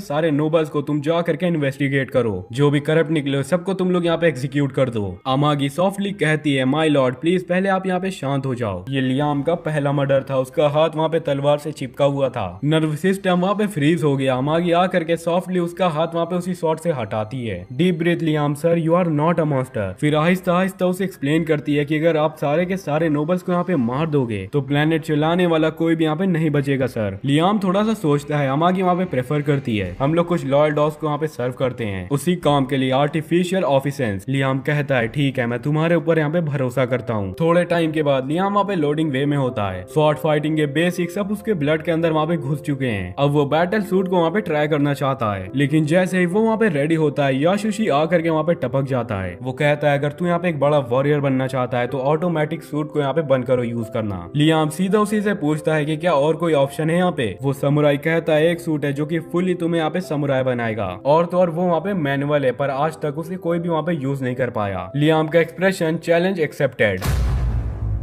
के बाद लियाम वापस से लोडिंग वे में आता है। अब क्योंकि उसे शॉर्ट फाइटिंग के बेसिक्स अच्छे से आ चुके हैं, वो दोबारा बैटल सूट के साथ प्रैक्टिस करना चाहता है। लेकिन जैसे ही वो उसी बैटल सूट के अंदर जाने ही वाला होता है तभी याशुशी आता है और कहता है अगर लियाम तुम सच में यहाँ पे ट्रू वॉरियर हो तो तुम नॉर्मल मैनुअल वाला सूट यहाँ पे यूज करो। फिर जिसके बाद लियाम मसीता से पूछता है कि क्या और कोई यहाँ पे सूट है जिसको कि वो यूज कर सकता है। तो मसीता उसे बताता है कि एक सूट है जो कि पूरी तरीके से मैनुअल है, लेकिन आज तक उसको तो मैं भी प्रॉपरली यहाँ पे नहीं चला पाया हूँ। याशुशी ने ये पूरा आइडिया इस वजह से यहाँ पे सोचा क्योंकि लियाम वास्तव में अगर यहाँ पे सूट चलाना सीख गया तो याशुशी के पेट में तो वहाँ पे लात पड़ने वाली है। जब याशुशी रॉयल स्टोरेज में कुछ चुराने के लिए गया था तो उसे एक पुराना टूटा फूटा मेक मिल गया, तो उसने सोचा कि लियाम को बेवकूफ बना करके उसी मेक के अंदर डाल दिया जाए, क्योंकि एक नॉर्मल बंदा कभी भी उस चीज को मास्टर नहीं कर पाएगा। एंड उसका प्लान वहाँ पे काम कर गया क्योंकि लियाम पूरी तरीके से उस अविड मेक की ट्रेनिंग के ऊपर लग गया है, क्योंकि मेक फुली मैनुअल है। अगर लियाम को उस चीज को चलाना है तो उसे बेहद ट्रेनिंग करनी पड़ेगी, इसीलिए उसकी ट्रेनिंग असल में वहाँ पे उसे स्ट्रॉन्ग बना सकती है। एंड इसी चीज को करने से वो गैलेक्सी का सबसे ज्यादा खतरनाक वॉरियर भी बन जाएगा। लेकिन सबसे पहले उसे एक ऐसे इंसान को ढूंढना होगा जो कि मेक को वहाँ पे ठीक कर सके। अशीता खुश है कि लियाम इतना फोकस्ड है यहाँ पे मेक ट्रेनिंग में, लेकिन वो इस बात को समझ नहीं पा रहा कि लियाम इतना ज्यादा डिफिकल्ट मैनुअल मेक से क्यों ही शुरू करना चाहता है। एंड उसे ये चीज भी वहाँ पे काफी ज्यादा अजीब लगती है क्योंकि लियाम नॉन स्टॉप एक बोल्ट के ऊपर तलवार चला रहा है इतने दिनों से। तो लियाम से कहता है आखिरकार सर आप यहाँ पे क्या ही कर रहे हो। तो वो उसे बताता है कि वो यहाँ पे याशुशी का दिखाया हुआ सीक्रेट टेक्निक रेप्लिकेट करने की कोशिश कर रहा है, और चाहे जितना भी टाइम लगे वो लगातार प्रैक्टिस को करता ही रहेगा जब तक कि लियाम वो वाली टेक्निक को मास्टर नहीं कर लेता। मासीता को यही लगता है कि ऐसी कोई टेक्निक यहाँ पे होती नहीं है, लेकिन वो बेचारा इस चीज को समझा नहीं पाता कि याशुशी ने उसको वहाँ पे चूना लगा दिया है, तो वो उसे वही चीज करने देता है जो कि लियाम वहाँ पे कर रहा था। उसी दिन लेटर अमाजी लोडिंग में जाती है लियाम की रिक्वेस्ट पूरी करने के लिए। उसके हिसाब से याशुशी की एडवाइस बेकार एनएफटी से भी कम है, लेकिन क्योंकि लियाम उस चीज को यूज करने वाला है तो वो अपने तरफ से बेस्ट देगी, लेकिन वो खुद पर्सनली मेंटेनेंस करने के क्वालिफाइड तो नहीं है, इसीलिए एक इंपीरियल मेक स्पेशलिस्ट को वहाँ पे बुलाया जाता है। अगले दिन लियाम और एमएनआई वहाँ पे एयरपोर्ट पर जाते हैं, वहाँ पे उन्हीं इंसान को वेलकम करने के लिए। जैसे ही नाइस आकर एमएनआई को देखती है उसका रिएक्शन थोड़ा सा अजीब हो जाता है। लियाम को यह लगता था कि कंट्री का कोई इंसान रोबोट को देख करके वहाँ पे अजीब सी फीलिंग फील करेगा, लेकिन उसकी सरप्राइज तो ये होती है कि नाइस तो काफी ज्यादा वहाँ पे एक्साइटेड लग रही होती है। उससे तो एंड्रॉइड्स के लिए एक अनहेल्दी ऑब्सेशन है, एंड वो तुरंत ही समझ जाती है कि एमएनआई वहाँ पे एक हाई स्पेक मॉडल है, तो वो उसके हर कोने कोने को रिसर्च के लिए इंस्पेक्ट करना चाहती थी। लियाम ने कुछ ऐसी हरकतें की थी जब उसने पहली बार एमएनआई से मिला था, लेकिन किसी और को ऐसी चीजें करता देखना काफी वियर्ड लगता है, तो वो नाइस को ऑर्डर देता है कि वो वहीं पे रुक जाए। फिर वो उसे ले जाता है बे में जहाँ पर की मैनुअल मेक रखा हुआ था, और लियाम कहता है कि इसको रिस्टोर करो, पर नाइस कहती है ये तो टोटली यहाँ पे खत्म हो चुका है। नाइस उससे ये भी कहती है कि लियाम ये चीज बेहतर होती कि तुम कोई और नया मॉडल यहाँ पे खरीद लेते, पर लियाम तो इंसिस्ट करता है कि उसको वही वाला मॉडल चाहिए। नाइस उसको सारी इन्फॉर्मेशन देती है कि इस मॉडल के पार्ट यहाँ पे बनना बंद हो चुके हैं, इसलिए रिपेयर तो हमें काफी ज्यादा ही महंगा पड़ेगा। लेकिन लियाम को तो कोई भी फर्क नहीं पड़ता, वहाँ पे जितना भी पैसा लगे वो रेडी है खर्चा करने के लिए, बस एक बार ये मेक यहाँ पे चल जाए। जहाँ पर उस लड़की का तो सपना वहाँ पे सच हो जाता है, इसका मतलब है वो जितना चाहे उतना पैसा हमारे लियाम से ले सकती है। लेकिन एक और बात है, लियाम वहाँ पे कहता है कि उस मेक के अंदर फिनिशर भी होना चाहिए। नाइस परेशान हो जाती है, वो पूछती है फिनिशर होता क्या है, तो लियाम उसे समझाता है वो यहाँ पे एक कूल मूव होता है जैसा कि रॉकेट फेस, जिसका यूज करके वो अपने एनिमीज को एक ही बार में वहाँ पे खत्म कर दे। तभी याशोशी बे के अंदर एंटर करता है एंड जैसे ही वो नाइस को देखता है वो तुरंत ही प्यार के अंदर पड़ जाता है। थोड़ा शांत हो जाने के बाद अपनी फेक पर्सनैलिटी को बना करके उसके पास जाता है, लेकिन नाइस को तो उसमें कोई भी इंटरेस्ट नहीं था। उसका पूरा ध्यान तो वहाँ पे रॉकेट फिस्ट के कॉन्सेप्ट के ऊपर होता है। वो बताती है कि सर ये चीज पूरी की पूरी यहाँ पे बेकार है, थ्रस्टेड यहाँ पे बहुत ही ज्यादा जगह ले लेंगे और फाइट के बीच में अपना हाथ निकाल करके फेंक देना ये तो बिल्कुल बेकार मूव है। लेकिन लियाम को तो रॉकेट फिस्ट अब भी वहाँ पे कूल लग रहा था, इसीलिए वो उससे कहता है जितना भी पैसा लगे लगाओ, मुझे यहाँ पे रॉकेट फिस्ट चाहिए तो चाहिए। आखिर में दोनों ही वहाँ पे एक एग्रीमेंट के ऊपर पहुंच जाते हैं और दोनों ही मेक की कूलनेस के बारे में मिल करके वहाँ पे मजा ले रहे होते हैं। जब याशोशी को बिल्कुल भी बर्दाश्त नहीं होता कि यहाँ पे कि नाइस को लियाम पसंद है, वो नहीं, शायद इस वजह से क्योंकि लियाम यहाँ पे एक अच्छा इंसान है और वो नहीं। जैसा कि याशोशी एक मूर्ख आदमी है तो वो अपनी छवि निकालने की कोशिश करता है हमारे हीरो के ऊपर। वो यहाँ पे लियाम को ले करके जाता है जहाँ पर कि वो काफी ज्यादा इम्पॉसिबल ट्रेनिंग देगा उसे। वो लियाम के ऊपर लगातार फायरिंग करता है एंड झील के बीच में लगातार एक वुड के ऊपर हमारे लियाम को आंखें बंद करके खड़ा कर दिया जाता है। वो ये सब कहता है कि ये सारी चीजें यहाँ पे लियाम के माइंड एंड आई को एक साथ कंट्रोल में रखेंगे, जिससे कि हमारा हीरो बिना देखे अटैक को वहाँ पे फील कर सकता है। लेकिन दोस्तों ये सारी चीजें बिल्कुल बकवास हैं। उसी बीच क्रिस्टियाना का शिप गोस ने वहाँ पे किडनैप कर लिया था और अब वो और उसकी पूरी क्रू वहाँ पे प्रेजेंस बन चुकी है। गोस वहाँ पे मजे ले रहा होता है क्रिस्टियाना के हार के। क्रिस्टियाना उससे पूछती है कि आखिरकार वो उसके साथ क्या ही करने वाला है, तो गोस बताता है कि वो उसको अपने ट्रेजर प्लेनेट के अंदर लेकर के जाएगा और अपने कलेक्शन के अंदर वहाँ पे ऐड करेगा। क्रिस्टियाना को यही लगता है कि वो किसी क्रीपी डंजन के बारे में बात कर रहा है, लेकिन दोस्तों सच उससे भी ज्यादा वहाँ पे डरावना होता है। गोस उसको ले करके जाता है वो भी एक भयंकर सी लैब के अंदर, जहाँ पर कि क्रिस्टियाना एक हॉरर को देख करके शॉक्ड थी। वो क्रीपी सेलम पहले उसकी टीम का एक मेंबर हुआ करता था, लेकिन घोस्ट ने तो उसको अपने मैड साइंटिस्ट को दे दिया था एंड अब वो उसकी साथी कुछ ऐसा दिख रही थी जैसे कि वो कभी यहाँ पे इंसान ही नहीं थी। वो घोस्ट साइंटिस्ट से कहता है कि अब क्रिस्टियाना उसकी नई बेट बनेगी एंड क्रिस्टियाना के ऊपर अलग अलग तरीके के एक्सपेरिमेंट किए जाएंगे। पहले वो क्रिस्टियाना की एक आई को निकाल करके उसको अपने हाथों में लगाएगा, क्योंकि क्रिस्टियाना देख सके कि कैसे उसका शरीर तोड़ मरोड़ करके पहचान से बाहर कर दिया जाता है, बिल्कुल जैसे कि उसकी पहली बेट थी। इस तरफ बेचारी क्रिस्टियाना अपनी जीवन का सबसे बुरा वक्त जी रही होती है। दूसरी तरफ हमारे हीरो के वर्ल्ड में सारी चीजें वहाँ पे काफी अच्छी चल रही होती हैं। लियाम के रूल के नीचे प्लेनेट की इकोनॉमी काफी ज्यादा बेहतर हो चुकी है, इसलिए लियाम के वर्क से सारे लोकल लोग बहुत ही खुश हैं। उन्होंने सोचा भी नहीं था कि सब कुछ इतना ज्यादा अच्छा हो जाएगा एंड अब वो सभी लोग एक्साइटेड है कि आखिरकार लियाम अब आगे क्या ही करने वाला है वहाँ पे उनके प्लेनेट को और भी बेहतर बनाने के लिए। लेकिन उन बेचारों को तो नहीं पता कि लियाम ने अभी अभी प्लेनेटरी बजट का एक बहुत ही बड़ा हिस्सा अपने काम के ऊपर उड़ा दिया है। माइंस फाइनली मेक को उसकी पुरानी ग्लोरी डेज के ऊपर रिकवर कर देती है एंड वो अपने इतने ज्यादा हार्डली काम के ऊपर काफी ज्यादा प्राउड करती है। तो वो यहाँ पे लियाम को मेक के सारे कंट्रोल्स दिखाने के लिए ऑफर करती है। मेक के अंदर का कंट्रोल रूम और भी ज्यादा यहाँ पे बेहतर बना दिया गया है और अब जब लियाम पूरी तरीके से स्ट्रैप्ड इन हो जाता है तो नाइस तुरंत ही वहाँ पे इंजन को स्टार्ट करती है। मेज ऑन होते ही तुरंत ही वहाँ पे लियाम को स्कैन करता है एंड उसको पहचानता है, साथ ही में उसको वहाँ पे नया पायलट डिसिग्नेट कर देता है एंड अब कोई भी इस मेज को यहाँ पे यूज नहीं कर सकता जब तक कि लियाम यहाँ पे जिंदा है। लियाम वहाँ पे एक्साइटेड है कि फाइनली वो उसको वहाँ पे ट्राई करे, लेकिन जैसे ही वो कंट्रोल्स को वहाँ पे पकड़ता ही है मेज तुरंत ही वहाँ पे गिर जाता है। माइंस उसे याद दिलाती है कि इस मेज के अंदर ऑटो पायलट सिस्टम नहीं है, इस वजह से हर एक स्टेप को लियाम को वहाँ पे मैनुअली कनेक्ट करना पड़ेगा। नॉर्मली ये काफी ज्यादा मुश्किल होता है लियाम लेकिन इन चीजों के लिए तैयारी कर रहा था, तो वो तुरंत ही से कंट्रोल को वहाँ पे वापस ले लेता है और धीरे धीरे ही सही वहाँ पे मेज को वापस से खड़ा करता है, जिसके बाद वो बे से बाहर धीरे धीरे चलना शुरू करता है। नाइस वहाँ पे इम्प्रेस हो जाती है, लियाम तुम तो पहली बार इसको यूज कर रहे हो लेकिन फिर भी तुम इतनी अच्छी तरीके से इसे चला सकते हो, मुझे तो बिलीव ही नहीं हो रहा। चलते चलते वो लड़की उसे बताती है कि मेज के ऑपरेशन में इमेजिनेशन क्रूशियल बहुत ही अच्छा वर्क करती है, जितनी ज्यादा विविड इमेजिनेशन होगी मेज उतना ही ज्यादा शार्प काम करेगा। लियाम ट्राई करता है अपनी इमेजिनेशन को फोकस करने का ताकि उसका मेज वहाँ पे कोई कूल मूव करे, लेकिन गलती से हमारे भाई की नजर पता है कहाँ चली जाती है, नाइस के चेस्ट के ऊपर। यही जगह से सारी चीजें डाउनहिल चली जाती हैं। अब लियाम वहाँ पे पूरी इमेजिनेशन कर रहा होता है नाइस के चेस्ट के बारे में कि अगर वो नाइस को हर पॉसिबल तरीके से टच करेगा तो वो वहाँ पे कैसा लगेगा एंड मेज वही एक्शन सबके सामने वहाँ पे परफॉर्म करने लग जाता है। वहाँ के लोगों को समझ ही नहीं आता कि मेज बस उसकी इमेजिनेशन के ऊपर परफॉर्म कर रहा है, तो सभी लोग ये चीज को मान लेते हैं कि लियाम लिटरली चढ़ चुका है नाइस के ऊपर। मेज के अंदर से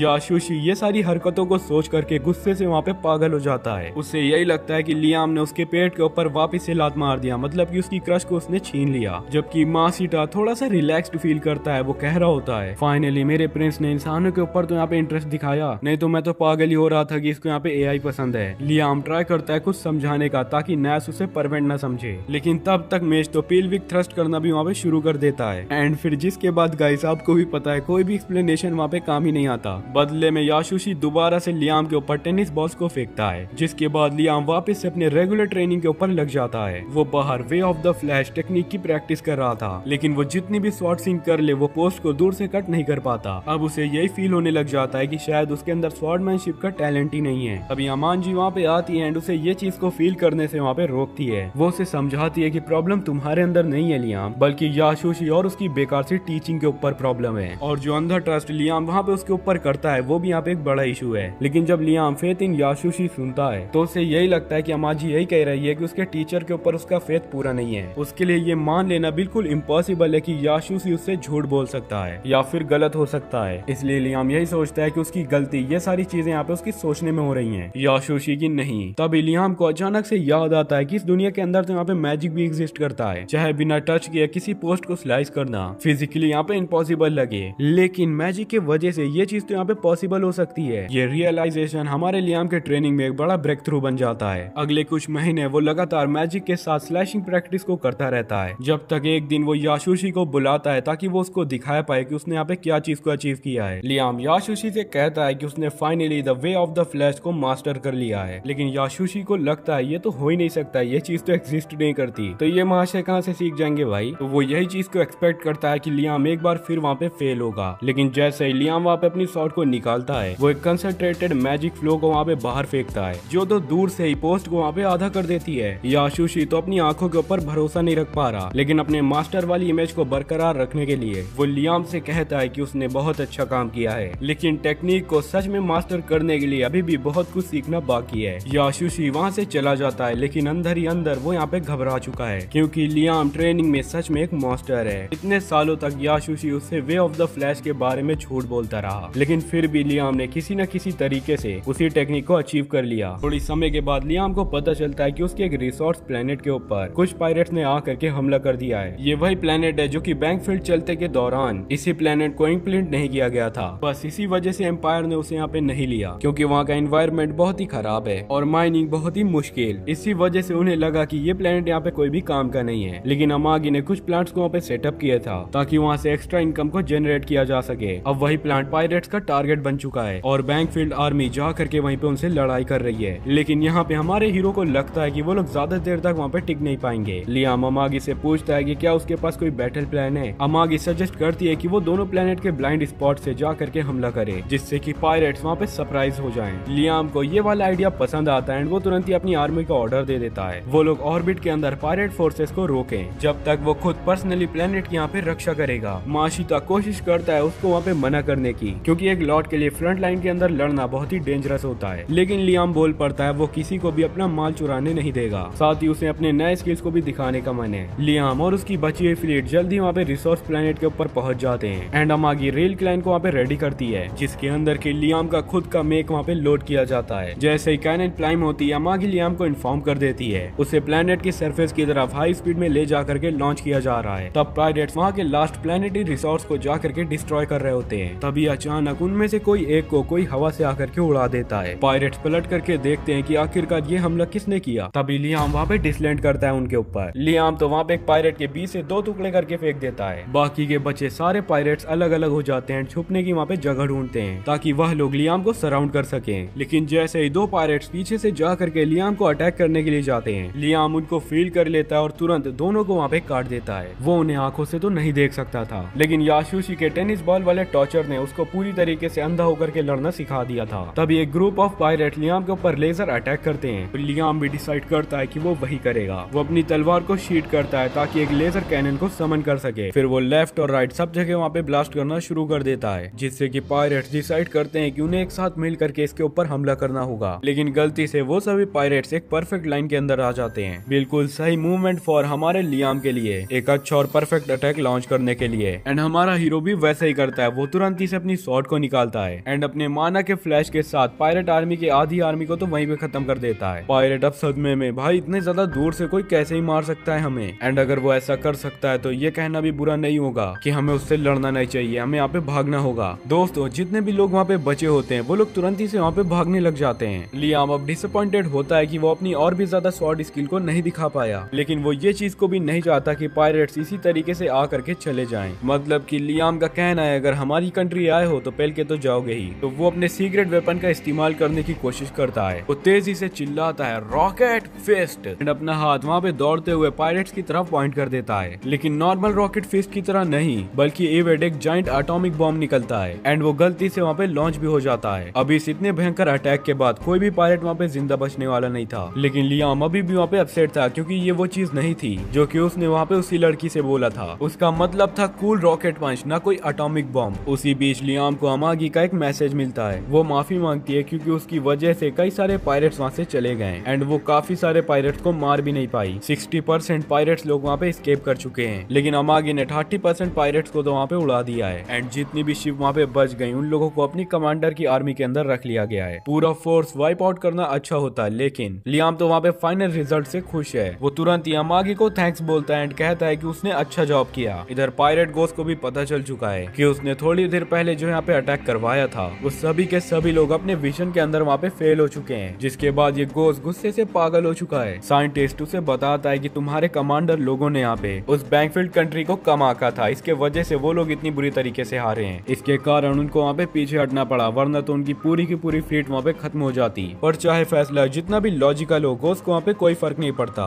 गोस्ट का यही प्लान है, जितने भी पायरेट्स यहाँ पे भाग चुके हैं वो सबको जा करके एग्जीक्यूट कर देगा। उसके दिल में पीठ दिखा करके भागने वाले लोगों का कोई भी एक्सक्यूज नहीं चलेगा एंड उनको खत्म कर देने के बाद वो खुद जा करके उसी प्लेनेट के ऊपर हमला करेगा, ताकि सभी को मैसेज मिल जाए कि पायरेट किंग कितना ज्यादा खतरनाक आदमी है। वो पूरी तरीके से टॉर्चर्ड और न्यूट्लिएटेड क्रिस्टियाना का मजाक उड़ाता है एंड कहता है मैं वापस आऊंगा, फिर तुम्हारे साथ और खेलूंगा मैं। दूसरी तरफ लियाम और उसकी बची हुई फील्ड अभी अभी यहाँ पे बैटल से वापस आई है एंड लियाम बहुत ही खुश होता है क्योंकि हर चीज वहाँ पे अच्छी हुई है। उन्होंने तो रिसोर्स प्लेनेट को डिफेंड कर लिया, साथ ही में बोनस में उन लोगों ने कुछ पायरेट शिप को भी वहाँ पे चुरा लिया। और इंपीरियल लॉ के हिसाब से अगर तुम किसी पायरेट से कुछ लूट लेते हो तो वो शिप और उसका पूरा कार्गो वो तुम्हारा लीगली हो जाता है। एंड इस बार तो किस्मत भी हमारे हीरो के साथ ही, क्योंकि उन शिप के अंदर छुपा हुआ था ढेर सारा खजाना। जैसे ही लियाम ट्रेजर का नाम वहाँ पे सुनता ही है, उसके मन के अंदर गोल्ड और सिल्वर की चीजें याद आने लग जाती हैं। लेकिन ब्रायन उसे बताता है कार्गो तो यहाँ पे गोल्ड से भी ज्यादा वैल्यूबल होता है। इन्वेंट्री लेने के बाद अमागी उससे बताती है कि शिप के अंदर रेयर मेटल्स जैसे ओरिचाल्कम एंड एडामेंटाइट मिले हैं, लेकिन लियाम उनके ऊपर कुछ भी इंटरेस्ट नहीं दिखाता क्योंकि वो सारे के सारे मेटल सिर्फ वहाँ पे वेपन बनाने के काम आते हैं। उससे तो कोई डायमंड से बना हुआ क्राउन चाहिए था जो कि वो अपने सिर के ऊपर पहन सके। ब्रायन यहाँ पे कंफ्यूज होता है क्योंकि इस वर्ल्ड के अंदर डायमंड तो सिर्फ यहाँ पे चमकीले पत्थर हैं और कुछ नहीं, उनकी कोई भी वैल्यू नहीं होती इन कंपैरिजन ओरिचाल्कम या फिर और कोई वेपन बनाने वाले मेटल के आगे। लेकिन हमारे हीरो लियाम को तो गोल्ड चाहिए, बस इससे आगे कुछ भी नहीं। तभी वो ओल्ड मैन उसे बताता है कि शिप के अंदर थोड़ा गोल्ड भी था, मैं भी लेकर के आता हूँ। लियाम तुरंत ही ब्रायन को ऑर्डर देता है तुम यहाँ पे जा करके उन्हीं गोल्ड कॉइन से कुछ अच्छी चीजें बनवा करके लाओ। ब्रायन वहाँ पे कहता है क्या और कोई मेटल से तुम्हारे लिए कॉइन बनवाया जाए सर? लियाम कहता है नहीं, कोई भी जरूरत नहीं है। लियाम फिर भी इतना ज्यादा एक्साइटेड नहीं है, रेयर आइटम सिर्फ उसकी आर्मी के लिए वेपन बनाने के काम आएंगे। लेकिन अमागी बताती है सर यहाँ पे एक बहुत बड़ी प्रॉब्लम है, उसके पास तो कोई ब्लैक स्मिथ ही नहीं है। एंड एक और मैटर होता है जिसके बारे में अमागी वहाँ पे बात करना चाहती है। बैंकफील्ड मिलिट्री के पास लगभग 10,000 से ज्यादा शिप्स हैं, लेकिन जब उनके अंदर डायस्नोटिक चेक किया गया तब हमें पता चला कि उसके अंदर वैल्यूएबल चीज तो है ही नहीं है। जब पायरेट से फाइट करने का ऑर्डर दिया गया था तब सिर्फ 30% लोग यहाँ पे लड़ने के लिए काबिल थे एंड वही लोग वहाँ पे फाइट के लिए जा भी पाए थे। लेकिन लियाम तो कंफ्यूजन में उन लोगों ने 30% लोगों के साथ यहाँ पे इतनी बड़ी जीत को कैसे हासिल कर लिया। लेकिन ये चीज यहाँ पे सिर्फ इसी वजह से पॉसिबल हुआ क्योंकि पायरेट के रीडर्स लोग ने यहाँ पे हमारी कंट्री को बहुत ही हल्के में ले लिया था। पूरे वर्ल्ड के एम्पायर की नजर में बैंकफील्ड अभी भी एक बहुत ही छोटी और गरीब कंट्री है। तो नेचुरली पायरेट्स ने वहाँ पे सोचा कि इनके रिसोर्सेस को चुराना तो बहुत ही आसानी होगा हमारे लिए। यूजुअली ये चीज यहाँ पे आसान भी होती, लेकिन हमारे लियाम के दिमाग ने यहाँ पे इन सारी चीज को उल्टा ही करके रख दिया। अगर पायरेट लोग मिल करके फुल स्ट्रेंथ अटैक भी कर देते हैं तब भी वो लोग लियाम के मिलिट्री डिफेंस के आगे हार जाते हैं। हमारे हीरो लोगों के पास सिर्फ 30% ही काम करने वाली शिप्स हैं, बाकी या तो खराब हैं या फिर पुरानी होकर के सड़ चुकी हैं। लियाम को ये चीज जरा सी भी पसंद नहीं आती कि उनकी 70% फ्लीट यहाँ पे बेकार पड़ी हुई है।